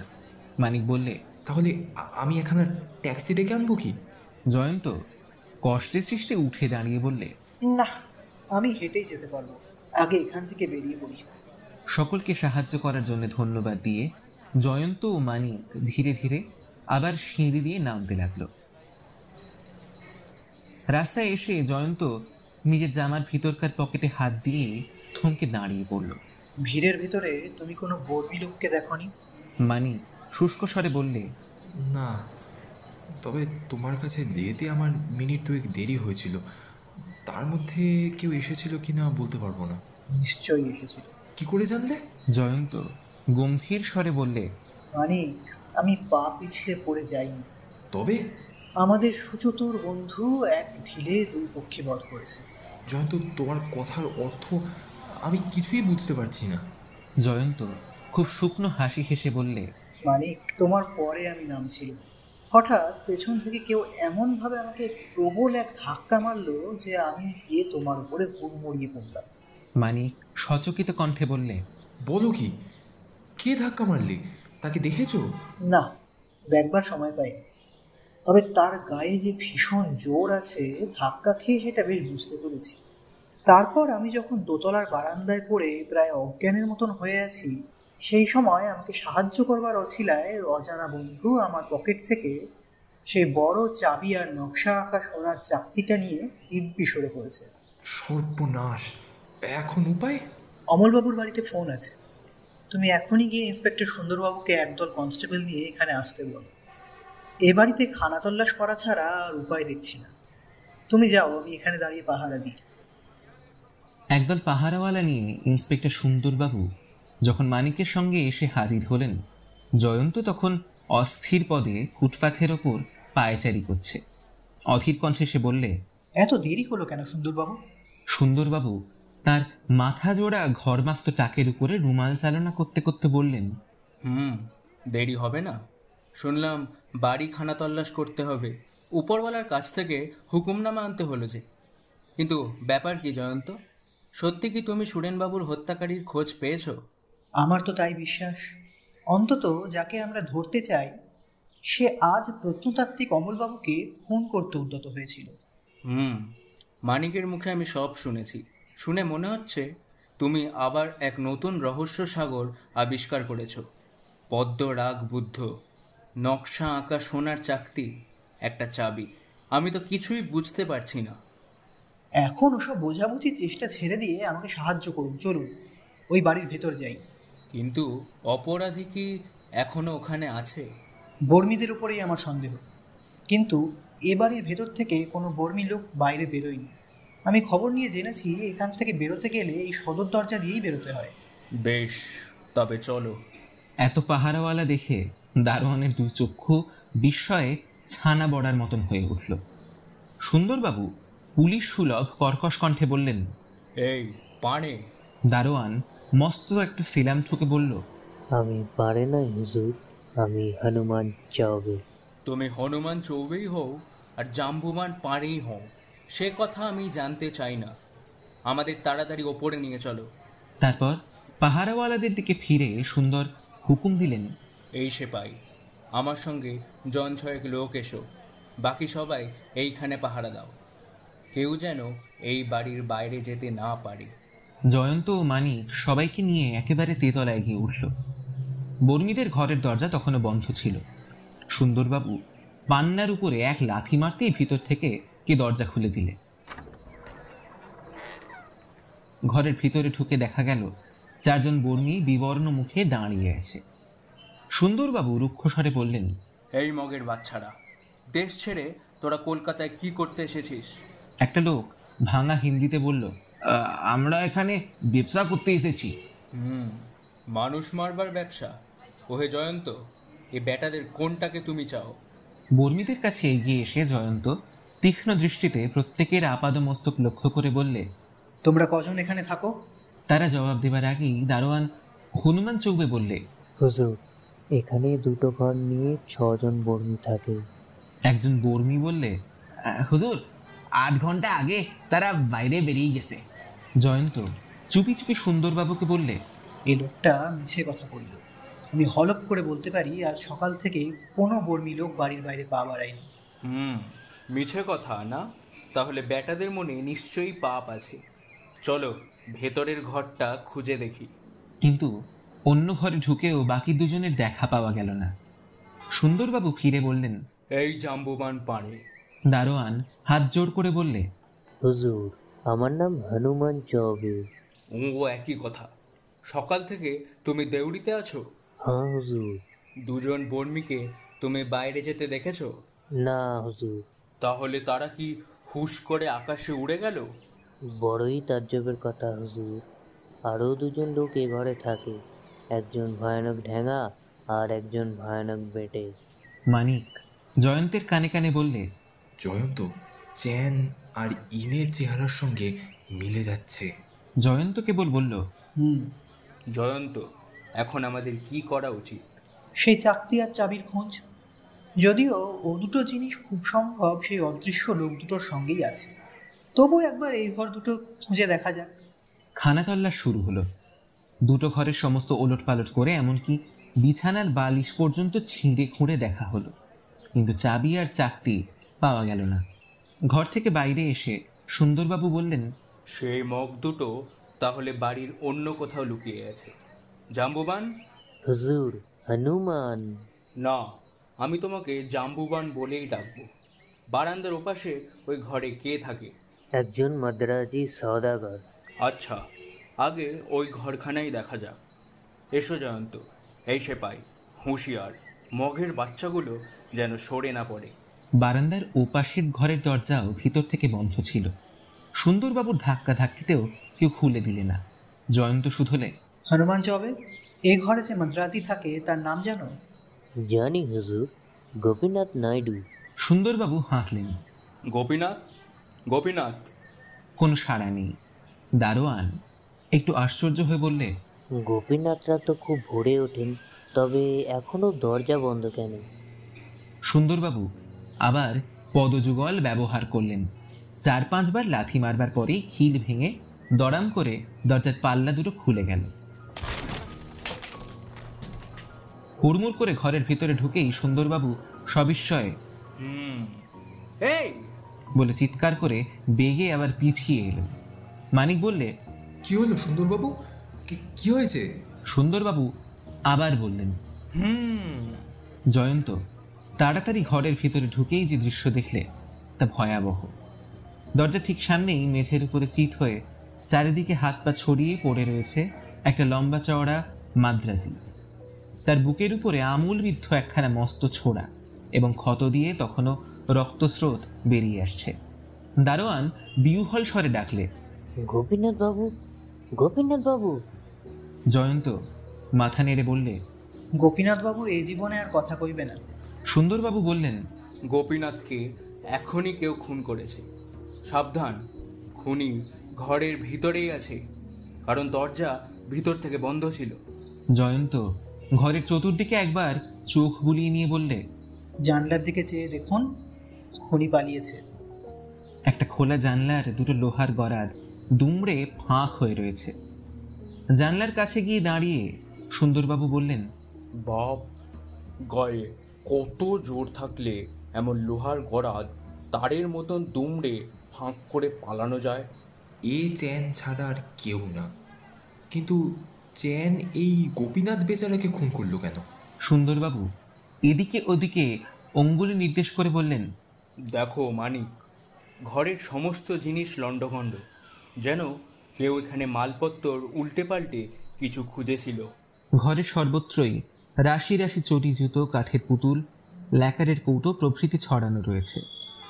মানিক বললে, দেখছি সমস্ত জিনিসই বর্মায় তৈরি। আচ্ছা, গোপীনাথ কি বর্মা থেকেই এগুলো নিয়ে ব্যবসা করত? হ্যাঁ বাবুজি। সুন্দরবাবু বিরক্ত কণ্ঠে বললেন, আবার দেখছি একটা নতুন মামলা ঘাড়ে চাপল। যাই, উপরওয়ালাদের কাছে খবর পাঠাবার ব্যবস্থা করে আসি। সুন্দরবাবু বাইরে গেলেন। মানিক বলল, জয়ন্ত, তুমি বোবা হয়ে কি ভাবছো বলো দেখি? জয়ন্ত 2 হাতের ভিতরে মাথা রেখে একখানা চেয়ারের উপরে বসেছিল। সে মুখ তুলে বললে, মানিক, আমি মনে মনে অঙ্ক কষছিল। 2 আর 2 যোগ করে দিয়ে দেখলাম 4 হয়। অর্থাৎ? মন দিয়ে আমার কথা শোনো। আমার কথা সত্য হওয়া উচিত, নইলে গোপীনাথের মৃত্যুর কোনো অর্থই হয় না। এই যে গোপীনাথ বাবু, যিনি এইমাত্র স্বর্গারোহণ করেছেন, এর ব্যবসা ছিল ব্রহ্মদেশ থেকে মাল আমদানি করা। অতএব ধরে নেওয়া যাক গোপীনাথ নিজেও অনেকবার বর্মায় গিয়েছে, আর বর্মী ভাষাও তার অজানা নয়। গোপীনাথ হঠাৎ একদিন এই ঘরে এসে দেখল একদল বর্মী লোক সামনের ওই ঘর দুখানা ভাড়া নিয়ে। কলকাতার এই পাড়ায় এটা খুব স্বাভাবিক নয়। তারপর সে দেখলে বর্মীদের হাবভাব রহস্যময়। তারা কোনো কাজ করে না, কেবল রাস্তার ওপাশে অমলবাবুর বাড়ির দিকে নজর রাখে আর বর্মী ভাষায় কি পরামর্শ করে। গোপীনাথও তখন কৌতূহলী হয়ে তাদের উপরে আড়ি পাতল, তাদের গুপ্ত কথা জেনে ফেলল। তখন সেও তাদের উপরে আর অমলবাবুর বাড়ির উপরে পাহারা দিতে লাগলো। কাল রাত্রের সমস্ত ব্যাপার সে স্বচক্ষে দেখেছিল। আমার পকেটে যে চাকতি আর চাবি আছে গোপীনাথ তা জানত। চ্যান আর ইন কোম্পানি আজ সকালে ভয়ে আমাদের আক্রমণ করতে পারেনি বটে, কিন্তু গোপীনাথ তাদের চেয়েও সাহসী। এমন সুযোগ সে ছাড়ল না। সে মারল আমাকে এক ধাক্কা, আমি পড়ে প্রায় অজ্ঞান হয়ে গেলাম। সেই ফাঁকে গোপীনাথ আমার চাকতি আর চাবির অধিকারী হল। কিন্তু তার দুর্ভাগ্যক্রমে উপরের বারান্দা থেকে চ্যান আর ইন কোম্পানির কেউ সেই দৃশ্যটা দেখে ফেলল। তারই ফলে গোপীনাথকে এখন ইহলোক ত্যাগ করতে হয়েছে। মানিক, আমি কি অঙ্ক কষতে ভুল করেছি বলে মনে করো? ইতিমধ্যে তখন সুন্দরবাবু আবার ঘরের ভিতরে এসে ঢুকেছেন এবং জয়ন্তের কথা কিছু কিছু শুনেছেন। তিনি বললেন, না জয়ন্ত, তুমি তো অঙ্ক কষছ না, তুমি কল্পনার আকাশে মেঘের প্রাসাদ তৈরি করছো। ওই তো হচ্ছে শখের গোয়েন্দাদের বদ স্বভাব। তারা যখন কবিত্ব করে, আসল অপরাধী তখন কেল্লা ফতে করে সরে পড়ে। সে কথায় কান্না দিয়ে মানিক বললে, তাহলে তোমার মত হচ্ছে গোপীনাথকে খুন করে চ্যান আর ইন এই ঘর খানাতল্লাশ করে চাবি আর চাকতি নিয়ে ওই জানলা দিয়ে অদৃশ্য হয়েছে। জয়ন্ত কিছু বললে না। সামনে দেয়ালের দিকে স্থির দৃষ্টিতে তাকিয়ে রইল। তার দৃষ্টির অনুসরণ করে মানিক দেখলে সামনের দেয়ালের গায়ে একখানা বড় ব্রোমাইড এনলার্জমেন্ট ছবি টাঙানো রয়েছে। ছবিখানা মৃত গোপীনাথের, কিন্তু উল্টো করে টাঙানো রয়েছে। মানিক বললে, চ্যান আর ইন দেখছি ছবিখানা নিয়েও টানাটানি করেছিল, তারপর তাড়াতাড়িতে উল্টো টাঙিয়ে পালিয়ে গিয়েছে। জয়ন্ত মাথা নেড়ে বললে, তারা যদি এই ছবিখানা নামাতো, তাহলে আবার ওখানা টাঙিয়ে রেখে যাওয়ার মাথা ব্যথা তাদের বোধহয় হতো না। দেখো না, ঘরের যেসব জিনিস তারা ঘেঁটেছে কোনোটাই গুছিয়ে রেখে যায়নি। তবে আমার মাথা আর মুন্ডু এখন উল্টো আর সোজা ছবি নিয়ে গোলমাল করবার সময় নয়, আমাকে কাজ করতে দাও। এ হচ্ছে সম্ভবত গোপীনাথেরই কাজ। সে ছবিখানা নামিয়ে আবার খুব তাড়াতাড়ি টাঙিয়ে রেখেছিল। সোজা হলো কি উল্টো হলো সেটা দেখবার সময় আর পাইনি। কিন্তু তার এতটা তাড়াতাড়ির কারণটা কি? ছবিখানা আরেকবার নামালেই হয়তো কারণ বোঝা যাবে। এই বলে জয়ন্ত উঠে গিয়ে ছবিখানা দেয়াল থেকে নামিয়ে নিলে। তারপর সেখানে উল্টে দেখলে ছবির পিছনে পিচবোর্ডের এক জায়গা উঁচু হয়ে আছে এবং দুটো কাঁটা পেরেকও তুলে ফেলা হয়েছে। জয়ন্ত পিচবোর্ড ফাঁক করে ভিতরে আঙুল চালিয়ে দিয়ে টেনে বার করলে একটা চাবি ও একখানা সোনার চাকতি। মানিক ও সুন্দরবাবুর দৃষ্টি একেবারে চমৎকৃত। জয়ন্ত খুশি কণ্ঠে বললে, চাবি আর চাকতি চুরি করে গোপীনাথ ঘরে এসে ঢুকলো। তাড়াতাড়ি জিনিস দুটো ছবির পেছনে ঢুকিয়ে রেখে দিলে। এমন সময় চ্যান আর ইনের প্রবেশ।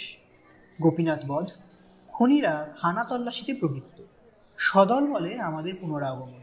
জানালা পথে চ্যান আর ইনের পলায়ন। সুন্দরবাবু দেখেছেন, কল্পনার আকাশে মেঘের প্রাসাদ সবসময় ব্যর্থ হয় না। আলেকজান্ডার একবারই পৃথিবী জয় করেননি। প্রথমে তিনি কল্পনাতেই পৃথিবী জয়ের উপায় স্থির করেছিলেন। যার কল্পনা শক্তি নেই, দুনিয়ায় তার পরাজয় পদে পদে। সুন্দরবাবু বললেন, দৈবগতিকে যখন জিতে গেছো তখন দু কথা শুনিয়ে দাও ভায়া, শুনিয়ে দাও। এই জাম্বুবান পানি। হুজুর, হনুমান চৌবে। ও একই কথা, নিচে গোলমাল শুনছি। বোধহয় বড় সাহেব এলেন, তোমরা এখন এখান থেকে চলে যাও। জয়ন্ত বললে, আমাদের হারানিধি আবার ফিরে পেয়েছি, আমাদেরও এখানে থাকবার আর দরকার নেই। কিন্তু সুন্দরবাবু, যাবার আগে আপনাকে একটা কথা বলে যাই। এই মামলাটা আপনি অন্য ঘাড়ে চাপিয়ে দিয়ে মাসখানেক ছুটি নিন। কেন? আর আমরা কলকাতায় থাকছি না। এই নাটকের পরের দৃশ্য শুরু হবে একেবারে কম্বোডিয়ার জঙ্গলে, ওঙ্কার ধামের ধ্বংসস্তূপে। আপনিও আমাদের সঙ্গে চলুন। সুন্দরবাবু বললেন,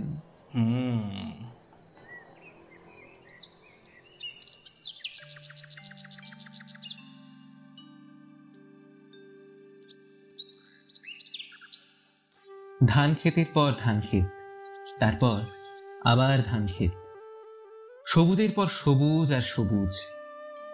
যতদূর চোখ চলে খালি দেখা যায় সমতল ক্ষেত্র। মাঝে মাঝে নারকেল গাছ, কলা গাছ আর বাঁশ বনের ভিড়। তারই ভিতর দিয়ে সোজা চলে গিয়েছে একটি সুদীর্ঘ রাঙা রাস্তা। এত সোজা ও লম্বা রাস্তা সহজে নজরে পড়ে না। মাঝে মাঝে দেখা দেয় নদী, কোথাও আছে সাঁকো, কোথাও খেয়াঘাটে নৌকোয় চড়ে পার হতে হয়। মাঝে মাঝে দেখা দেয় ছোট ছোট গ্রাম। সরাইখানার সামনে রয়েছে খাবার সাজানো। পথের ধারে উবু হয়ে বসে অনামী স্ত্রীলোকেরা চিংড়ি মাছ, কমলা লেবু, নারকেল প্রভৃতি বিক্রি করছে। ধুলোর স্তূপে খেলা করছে নগ্ন বা নিংটি পরা শিশুরা। সেই সিধে রাঙা রাস্তার উপর দিয়ে ছুটছে তিনখানা মোটর। একখানা গাড়িতে আছে জয়ন্ত ও মানিক, পরের গাড়িতে অমলবাবু ও সুন্দরবাবু, এবং তারপরের গাড়িতে দরকারি জিনিসপত্র এবং চাকর বাকর। সুন্দরবাবু বলছিলেন, এই যে দেখছি অন্নপূর্ণার স্বদেশ, পাশাপাশি একটানা এত বেশি ধানের ক্ষেত কেউ কি কখনো চোখে দেখেছে? অমলবাবু বললেন, হ্যাঁ, এদেশ এমনি উর্বর বলেই একদল ভারতবাসী সমুদ্র পার হয়ে এখানে এসে নতুন এক রাজ্য স্থাপন করেছিলেন, নতুন এক সভ্যতা গড়ে তুলেছিলেন। ওসব বাজে উপকথা আমি বিশ্বাস করি না। না সুন্দরবাবু, সেই লুপ্ত সভ্যতার শেষ চিহ্ন যখন স্বচক্ষে দেখবেন তখন আর অবিশ্বাসের কথা তুলতেই পারবেন না। আচ্ছা, সেই সভ্যতার কিছু কিছু কথা আগেই আপনাকে জানিয়ে রাখছি। এ দেশটা আসলে শ্যামদেশেরই অঙ্গ। খুব অল্প দিনই ফরাসিদের অধিকারে এসেছে।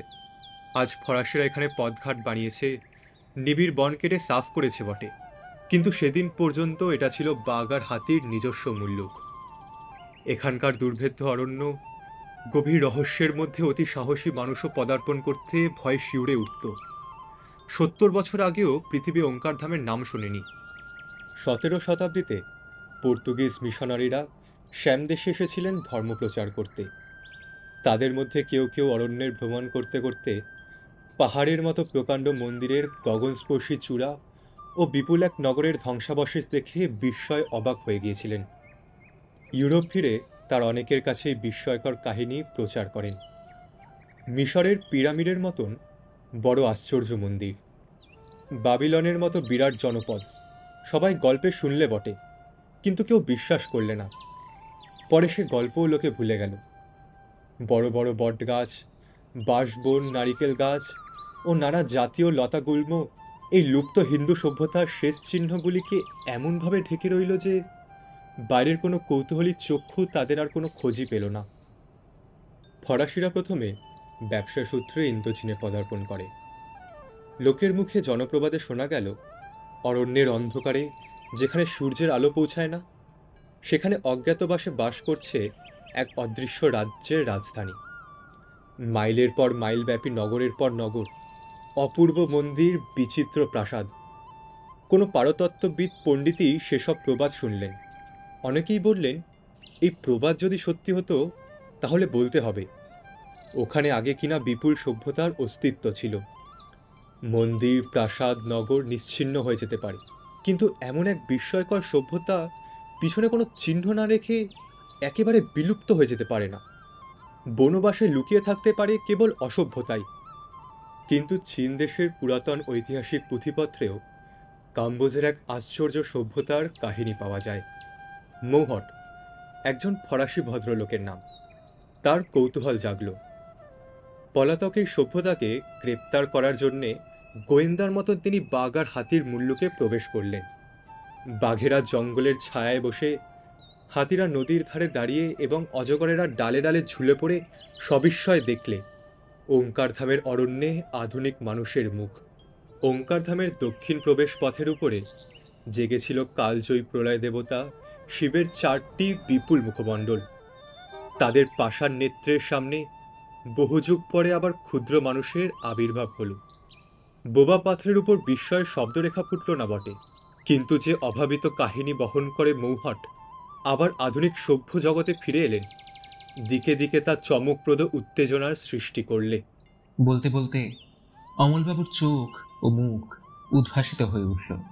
তিনি বলতে থাকলেন, সেকালের পৃথিবীতে এক জাতি যখন আরেক জাতিকে আক্রমণ করত, পরাজিত জাতিকে তখন প্রায়ই দেশ ছেড়ে পালিয়ে যেতে হতো। তারা আবার কোনো নতুন দেশে গিয়ে সেখানকার বাসিন্দাদের তাড়িয়ে বা বশ করে নতুন রাজ্য স্থাপন করত। এইভাবেই সেকালকার পৃথিবীতে অনেক নতুন রাজ্য গড়ে উঠেছে এবং তাদের মধ্যে কোনো এক রাজ্য এখনও টিকে আছে। সম্ভবত এইভাবেই একদল হিন্দু ভারতবর্ষ ত্যাগ করে সাগর পেরিয়ে শ্যামদেশে গিয়ে হাজির হয়েছিলেন। কত শতাব্দী আগে এখনও সেটা স্থির হয়নি, তবে 13-14 শতাব্দী পর্যন্ত তাদের হাতে গড়া নতুন সভ্যতার অস্তিত্ব যে নষ্ট হয়নি এমন কথা বলা যায়। এবং এই সভ্যতার আশ্রয়ে যে একসময় 3 কোটি মানুষ নিরাপদে বাস করতেন, সেটা অনুমান করার মতো প্রমাণেরও অভাব নেই। ওঙ্কারধাম ছিল তাদের রাজধানী। সে এত বড় নগর, এবং ধ্বংসাবশেষ এত দূর পর্যন্ত বিস্তৃত যে সেখানেও বোধহয় বাস করত 10 লক্ষ হিন্দু।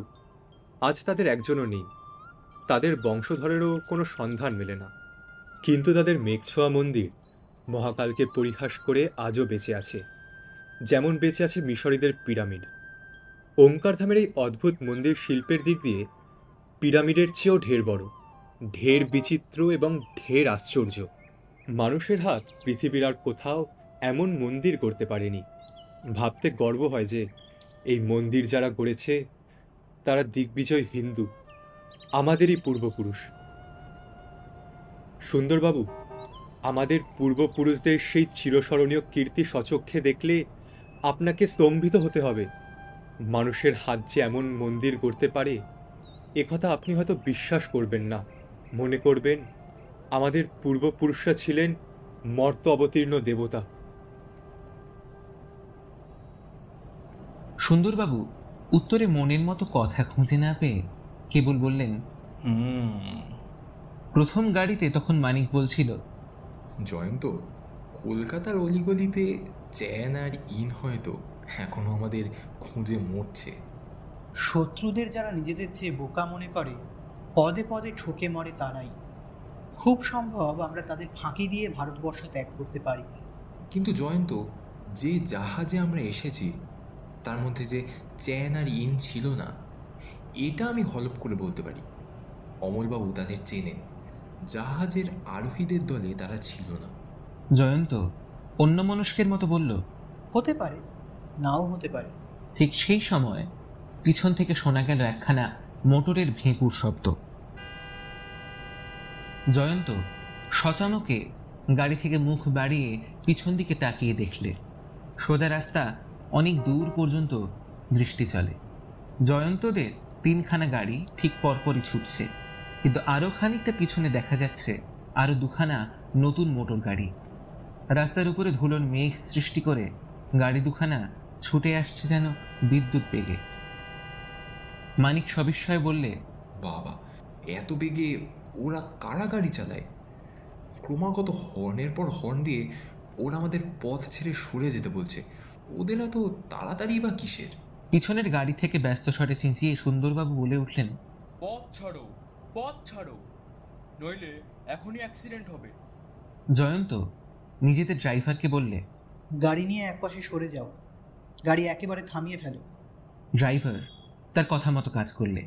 তাদের অন্য গাড়ি 2খানাও পথের একপাশে গিয়ে থেমে দাঁড়ালো। গাড়ির দরজা খুলে জয়ন্ত পথের উপর নেমে পড়ল। তারপর নিজের কোমরবন্ধে সংলগ্ন রিভলভারের উপর হাত রেখে পিছন দিকে দৃষ্টিপাত করলে। তার 2 চোখ প্রদীপ্ত, মুখে দৃঢ় প্রতিজ্ঞার ভাব। ধুলোর মেঘে ঢাকা 2খানা গাড়ি তার অজ্ঞাত আরোহীদের নিয়ে প্রচণ্ড বেগে খুব কাছে এসে পড়েছে। জয়ন্তের পাশে গিয়ে দাঁড়িয়ে মানিক বললে, জয়ন্ত, তুমি কি মনে করো ওই গাড়ি 2খানার মধ্যে আমাদের শত্রু আছে? জয়ন্ত বললে, শত্রু মিত্র জানি না, আমি কেবল সতর্ক হয়ে থাকতে চাই। জয়ন্তের মুখের কথা শেষ হবার আগেই ভোঁ ভোঁ করে ক্রমাগত হর্ন বাজাতে বাজাতে প্রথম মোটরখানা তীব্র গতিতে সাঁ করে তাদের চোখের সামনে দিয়ে বেরিয়ে গেল, এবং পর মুহূর্তেই দ্বিতীয় গাড়িখানা। গাড়ি তো নয়, যেন দুটো অগ্নিহীন উল্কা। সে প্রচণ্ড গতির ঝড়ের ভিতর থেকে চেনা বা অচেনা কোনো মানুষের মুখই আবিষ্কার করা গেল না। সুন্দরবাবু বললেন, মেল ট্রেনের স্পিডও এদের কাছে বোধহয় হার মানে, কিন্তু এত তাড়াতাড়ি এরা কেন যাচ্ছে আর কোথায় বা যাচ্ছে? পথে ধুলোর দিকে তাকিয়ে জয়ন্ত বলল, যেখানেই যাক ওরা আমাদের ফাঁকি দিতে পারবে না, আমরা ওদের নাগাল ধরবই। নাগাল ধরবে মানে? ওদের নাগাল ধরতে গেলে আমাদেরও তো ওদের চেয়ে বেশি জোরে গাড়ি ছোটাতে হয়। আমি তাতে মোটেই রাজি নই। গাড়ি যদি একবার হোঁচট খায় তাহলে ওঙ্কারধাম দেখবার আগেই গোলকধামে গিয়ে হাজির হতে হবে। জয়ন্ত রূপর নস্যিদানি থেকে এক টিপ নস্যি নিয়ে বললে, সুন্দরবাবু, ছেলেবেলায় কচ্ছপ আর খরগোশের গল্প পড়েননি?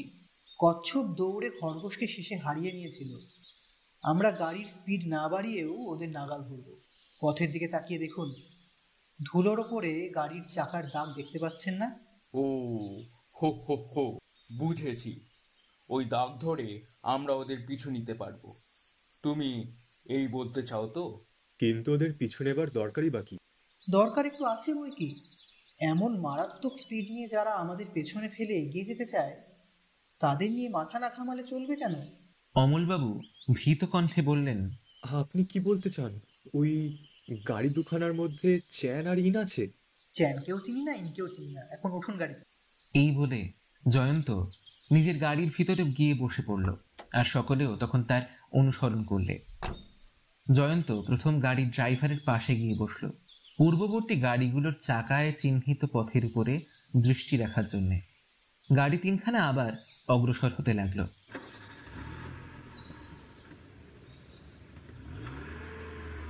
মানিক সামনের দিকে ঝুঁকে পড়ে বললে, আচ্ছা জয়ন্ত, যারা গেল তারা যদি চ্যানের দলের লোক হয়, তবে তারা আমাদের আক্রমণ না করে এগিয়ে গেল কেন? আর শত্রুরা আমাদের সঙ্গে সঙ্গেই ভারতবর্ষ ছেড়ে এখানে এলোই বা কী করে? আমাদের জাহাজে তো তারা ছিল না। চ্যান আর ইন হয়তো এখনো এখানে এসে পৌঁছতে পারেনি, কিন্তু মানিক, তুমি ভুলে যেও না এটা হচ্ছে বিংশ শতাব্দী। চ্যানের টেলিগ্রাম হয়তো আমাদের আগেই কালাপানি পার হয়েছে। জয়ন্ত, তুমি কি বলতে চাও? চ্যানের কোনো টেলিগ্রাম পেয়ে তার দলের লোকেরা আমাদের পিছু নিয়েছে? হতেও পারে, না হতেও পারে। হয়তো ওরা হুকুম পেয়েছে আমাদের উপরে পাহারা দেওয়ার জন্য। ওঙ্কারধামে যাওয়ার প্রধান রাস্তা হচ্ছে এইটাই। হয়তো ওরা এগিয়ে গেল আমাদের পথ আগলে থাকবার জন্য। গাড়ি ছুটছে, দুধারে সে সবুজ ক্ষেত, আর মাঝখানে সেই সোজা রাঙা রাস্তা। মানিক বললে, দূরে একটা গ্রাম দেখা যাচ্ছে না? ড্রাইভার বললে, হ্যাঁ, ওর নাম সিএম রিয়েল। আর মাইলখানেক পরেই আমরা ডাক বাংলোয় গিয়ে পৌঁছব। সিএম রিপ গ্রাম থেকে উত্তর দিকে মোড় ফিরতেই চোখের সামনে জেগে উঠল বিরাট ওঙ্কারধামের বিপুল দেবালয়। চারিধারে নিবিড় জঙ্গল ও সুদীর্ঘ বনস্পতিরা ওঙ্কারধামের পঞ্চচূড়ার অনেক নিচে পড়ে রয়েছে। দূর থেকে ওঙ্কারধামকে দেখে মনে হলো বিরাটতা এসে মিশরের পিরামিডের চেয়ে এবং সূক্ষ্ম শিল্পের নিদর্শন রূপে শাহজাহান বাদশার তাজমহলের চেয়ে খাটো নয়। এই অরণ্যের মধ্যে হঠাৎ তাকে দেখলে তার বাস্তবতা সম্বন্ধে সন্দেহ হয়। এ যেন আলাদিনের প্রদীপবাহী দৈত্যের হাতে গড়া কোনো অসম্ভব মায়া মন্দির, যে কোনো মুহূর্তে দৃষ্টিকে ফাঁকি দিয়ে শূন্যে মিলিয়ে যেতে পারে। ওঙ্কারধামে ছায়ায় এসে দেখা গেল তাদের অগ্রবর্তী সেই গাড়ি দুখানার চাকার দাগ বাংলো ছাড়িয়েও এগিয়ে গিয়েছে। সুন্দরবাবু সবার আগেই ডাক বাংলোয় ঢুকে একটি স্বস্তির নিঃশ্বাস ফেলে বললেন, এইবারে আহার আর বিশ্রাম। আপাতত আমাকে ওই দুটি শখ থেকেই বঞ্চিত হয়ে থাকতে হবে। আগে বাংলোর চারিদিকটা তদারক না করে আমি নিশ্চিন্ত হতে পারছি না। কিন্তু এখানে তদারক করবার কিছু আছে বলে মনেই হচ্ছে না। চারিদিকে তো শান্তিময়, শত্রুদের কোনো চিহ্নই নেই। ঝড়ের আগে প্রকৃতি খুব শান্ত থাকে বটে। মৃদুস্বরে এই কথা বলেই জয়ন্ত ঘর থেকে বেরিয়ে গেল। এই ওঙ্কারধাম আমার পুরনো বন্ধুর মতো। মানিক, আগে আমি মন্দিরের সঙ্গে আলাপ করে আসতে চাই। এই অদ্ভুত মন্দির আমারও কৌতূহল জাগিয়ে তুলেছে। চলুন, আমিও আপনার সঙ্গে যাই। অগ্রসর হতে হতে অমলবাবু অর্ধনিমিলিত নেত্রে যেন সুদূর অতীতের দিকে তাকিয়ে যে কাহিনী বর্ণনা করলেন তা হচ্ছে, এই অন্তলোক থেকে পূর্ব আকাশের গায়ে ছবির মতো আঁকা নীল পাহাড়ের দিকে ধীরে ধীরে এগিয়ে চলেছে যাত্রীর পর যাত্রী, যেন তাদের আর শেষ নেই। চলেছেন রাজার রাজপুত্ররা সাজানো হস্তি দলের পৃষ্ঠে, চলেছেন রাজপুরোহিতগণ সোনার রথে চড়ে, চলেছেন বীরবন্দ সৈনিকগণ তেজীবান অশ্বদের উপর বসে, চলেছে সভাসদ, সম্ভ্রান্ত ব্যক্তি, কর্মচারী ও ধনীদিন প্রজার দল যথাযোগ্য যানবাহনে বা পদব্রজে, চলেছে রুগ্ন ভিখারির দল অরণ্যের ভিতর দিয়ে, অনুর্বর ক্ষেত্রের উপর দিয়ে বা সন্ন্যাসীর গায়ে মাখানো শুকনো ভস্যের মতো সাদা ধুলোয় ভরা উঁচু নিচু পথ মারিয়ে। তাদের কোনো সম্পদ নেই, তবু তারাও পিছনে পড়ে থাকতে রাজি নয়, কারণ তাদের মনে জ্বলছে উজ্জ্বল আশার অম্লান বাতি। হাজারের পর হাজার, লক্ষের পর লক্ষ লক্ষ লোক চলেছে, এগিয়ে চলেছে। কত লোকের দেহ পড়েছে এলিয়ে, পায়ে পড়েছে ফোসকা, তবু তারা এগিয়ে চলেছে। পথের মাঝে পাগলি নদীর ক্রুদ্ধ ঢেউ, দুরারোহ শৈলের দর্পিত শিখর, দুর্গম বনের জ্বালাময় কণ্টক প্রাচীর, তবু তারা সব পেরিয়ে চলেছে এগিয়ে, মুখে মুখে জাগিয়ে তুলে কবি ঋষিদের রচিত পবিত্র মন্ত্রসঙ্গীত। কত শত মানুষের অক্ষম ভগ্ন দেহ জনহীন অনভ্যস্ত পথের উপর লুটিয়ে পড়ল, তবু তাদের আত্মা এগিয়ে চলল সেই বিপুল বাহিনীর পিছনে পিছনে। কিছুদিন পরে দিনের রোদে আর রাতের জোছনায় দেখা গেল সেই নির্জন নিস্তব্ধ নির্দয় পথ জুড়ে জুড়ে রয়েছে মাংসহীন নরকঙ্কালের পর নরকঙ্কাল। জীবনের যাত্রাপথে যেসব অভাগা এগিয়ে যেতে পারল না, তাদেরই শেষ চিহ্ন।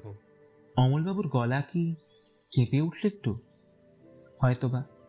যারা এগিয়ে গেলে আর যারা এগিয়ে যেতে পারলে না, তারা প্রত্যেকেই হচ্ছে ভারত সন্তান। হিমালয়ের আশ্রয় ছেড়ে, গঙ্গার স্নিগ্ধ স্পর্শ ভুলে, সাগর পার হয়ে ব্রহ্মদেশের নিবিড় অরণ্য ভেদ করে রাজা প্রজা, পুরুষ নারী, মা ছেলে, বর বউ, কুমার কুমারী এইখানে এসে অবশেষে কামালোকের সন্ধান পেলে।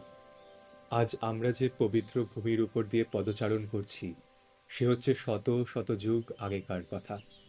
স্বাধীন ভারতবর্ষে তখনও কোনো বিধর্মী প্রবেশ করতে সাহসী পায়নি। খুব সম্ভব তারা যে দেশ থেকে এসেছিল তাকে আজ আমরা মাদ্রাজ বলে জানি। ওঙ্কারধামের পাথরে পাথরে তারা যে সংস্কৃত ভাষার লিপি খুঁজে গেছে, তাই দেখে এত সত্য জানা যায়। ওঙ্কারধামের অসংখ্য মূর্তিও তাদের মৌন ভাষার আরেক নিশ্চিত সত্য প্রকাশ করবে। যাদের শিল্প নিপুণ হাত তাদের গড়েছে, তারা প্রথমে ছিল হিন্দু, তারপর বৌদ্ধ।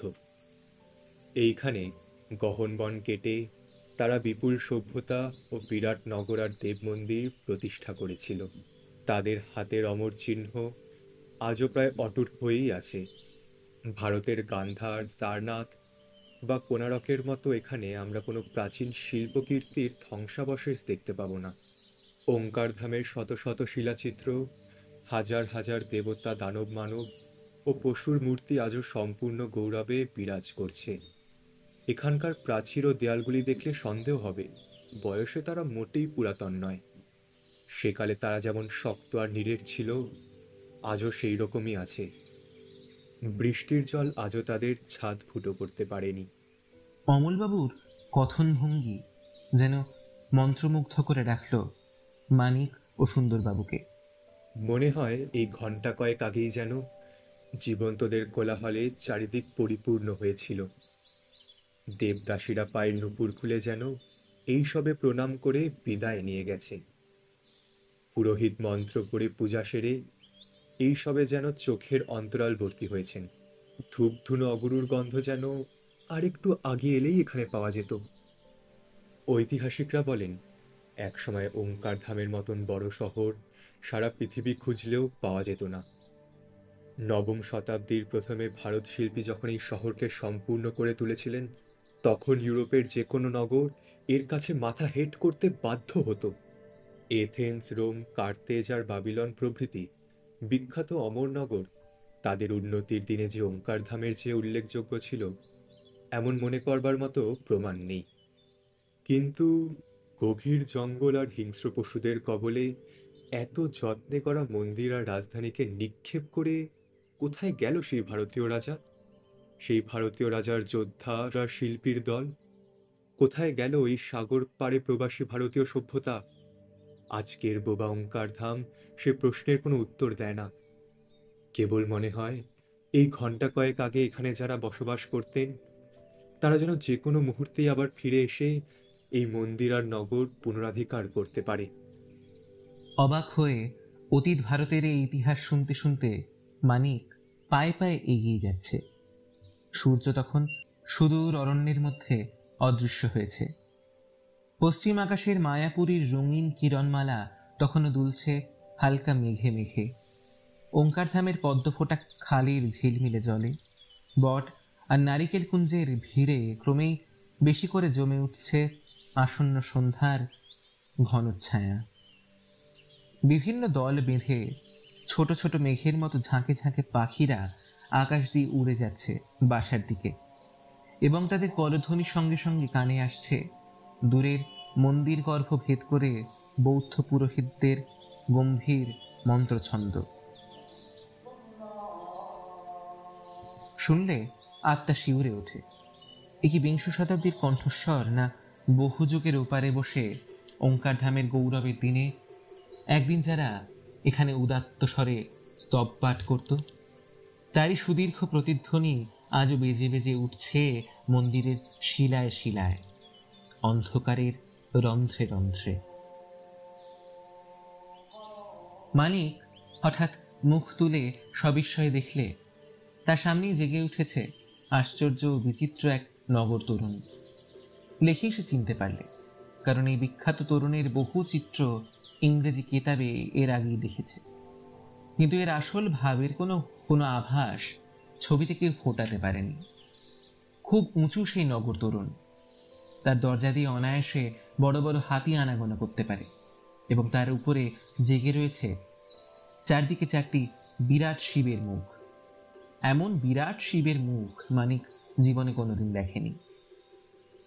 ওঙ্কার ধামের একজন হিন্দু রাজা একখানি শিলালিপিতে এই নগরকে প্রবল পরাক্রান্ত ও ভয়াবহ বলে বর্ণনা করে গেছেন। এখানকার হিন্দুরা জীবন ধারণ করত তরবারির সাহায্যেই।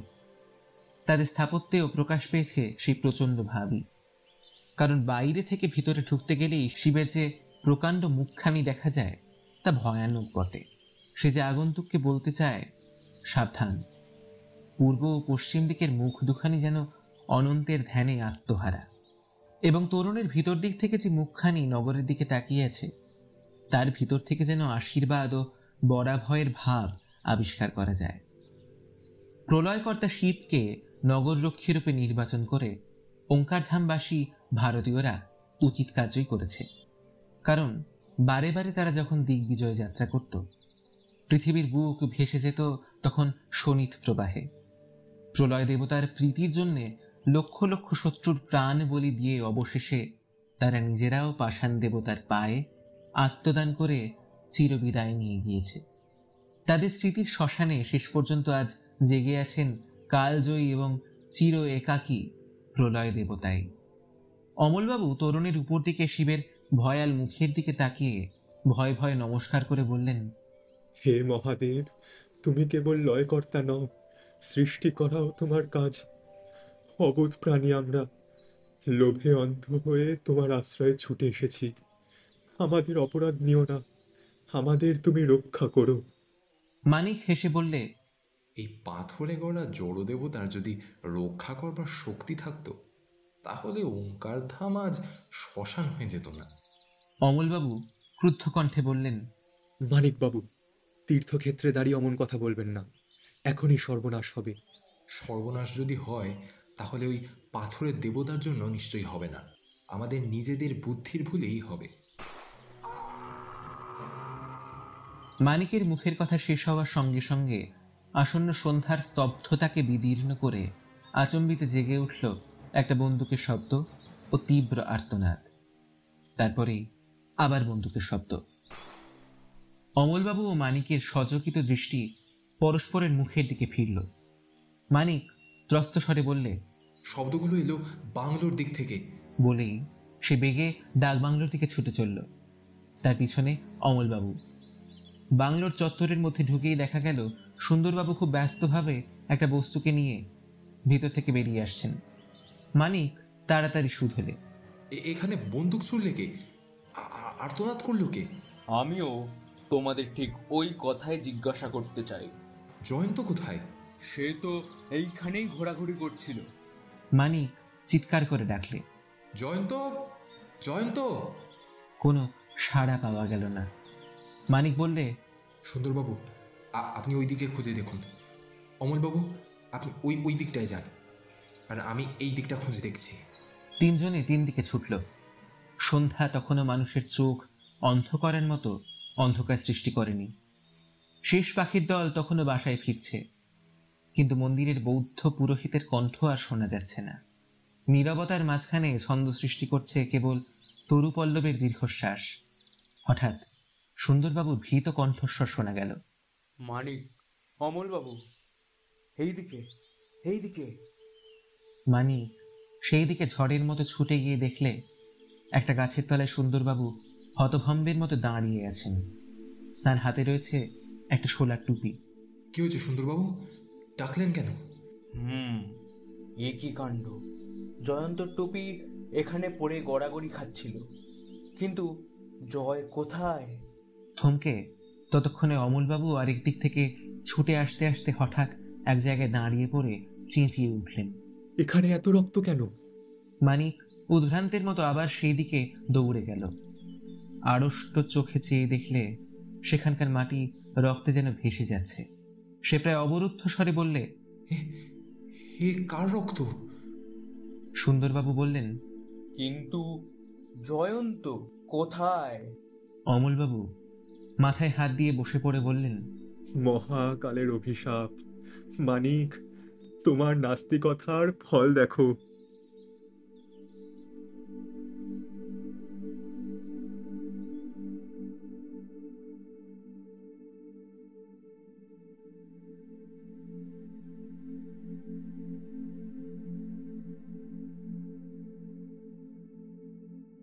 কথামানবী কুমারহট্টের বিশেষ নিবেদন গপ্পডট বেশিতে আজ শুনলেন হেমেন্দ্র কুমার রায়ের লেখা জয়ন্ত মানিকের অ্যাডভেঞ্চার গল্প পদ্মরাগ বুদ্ধ প্রথম পর্ব।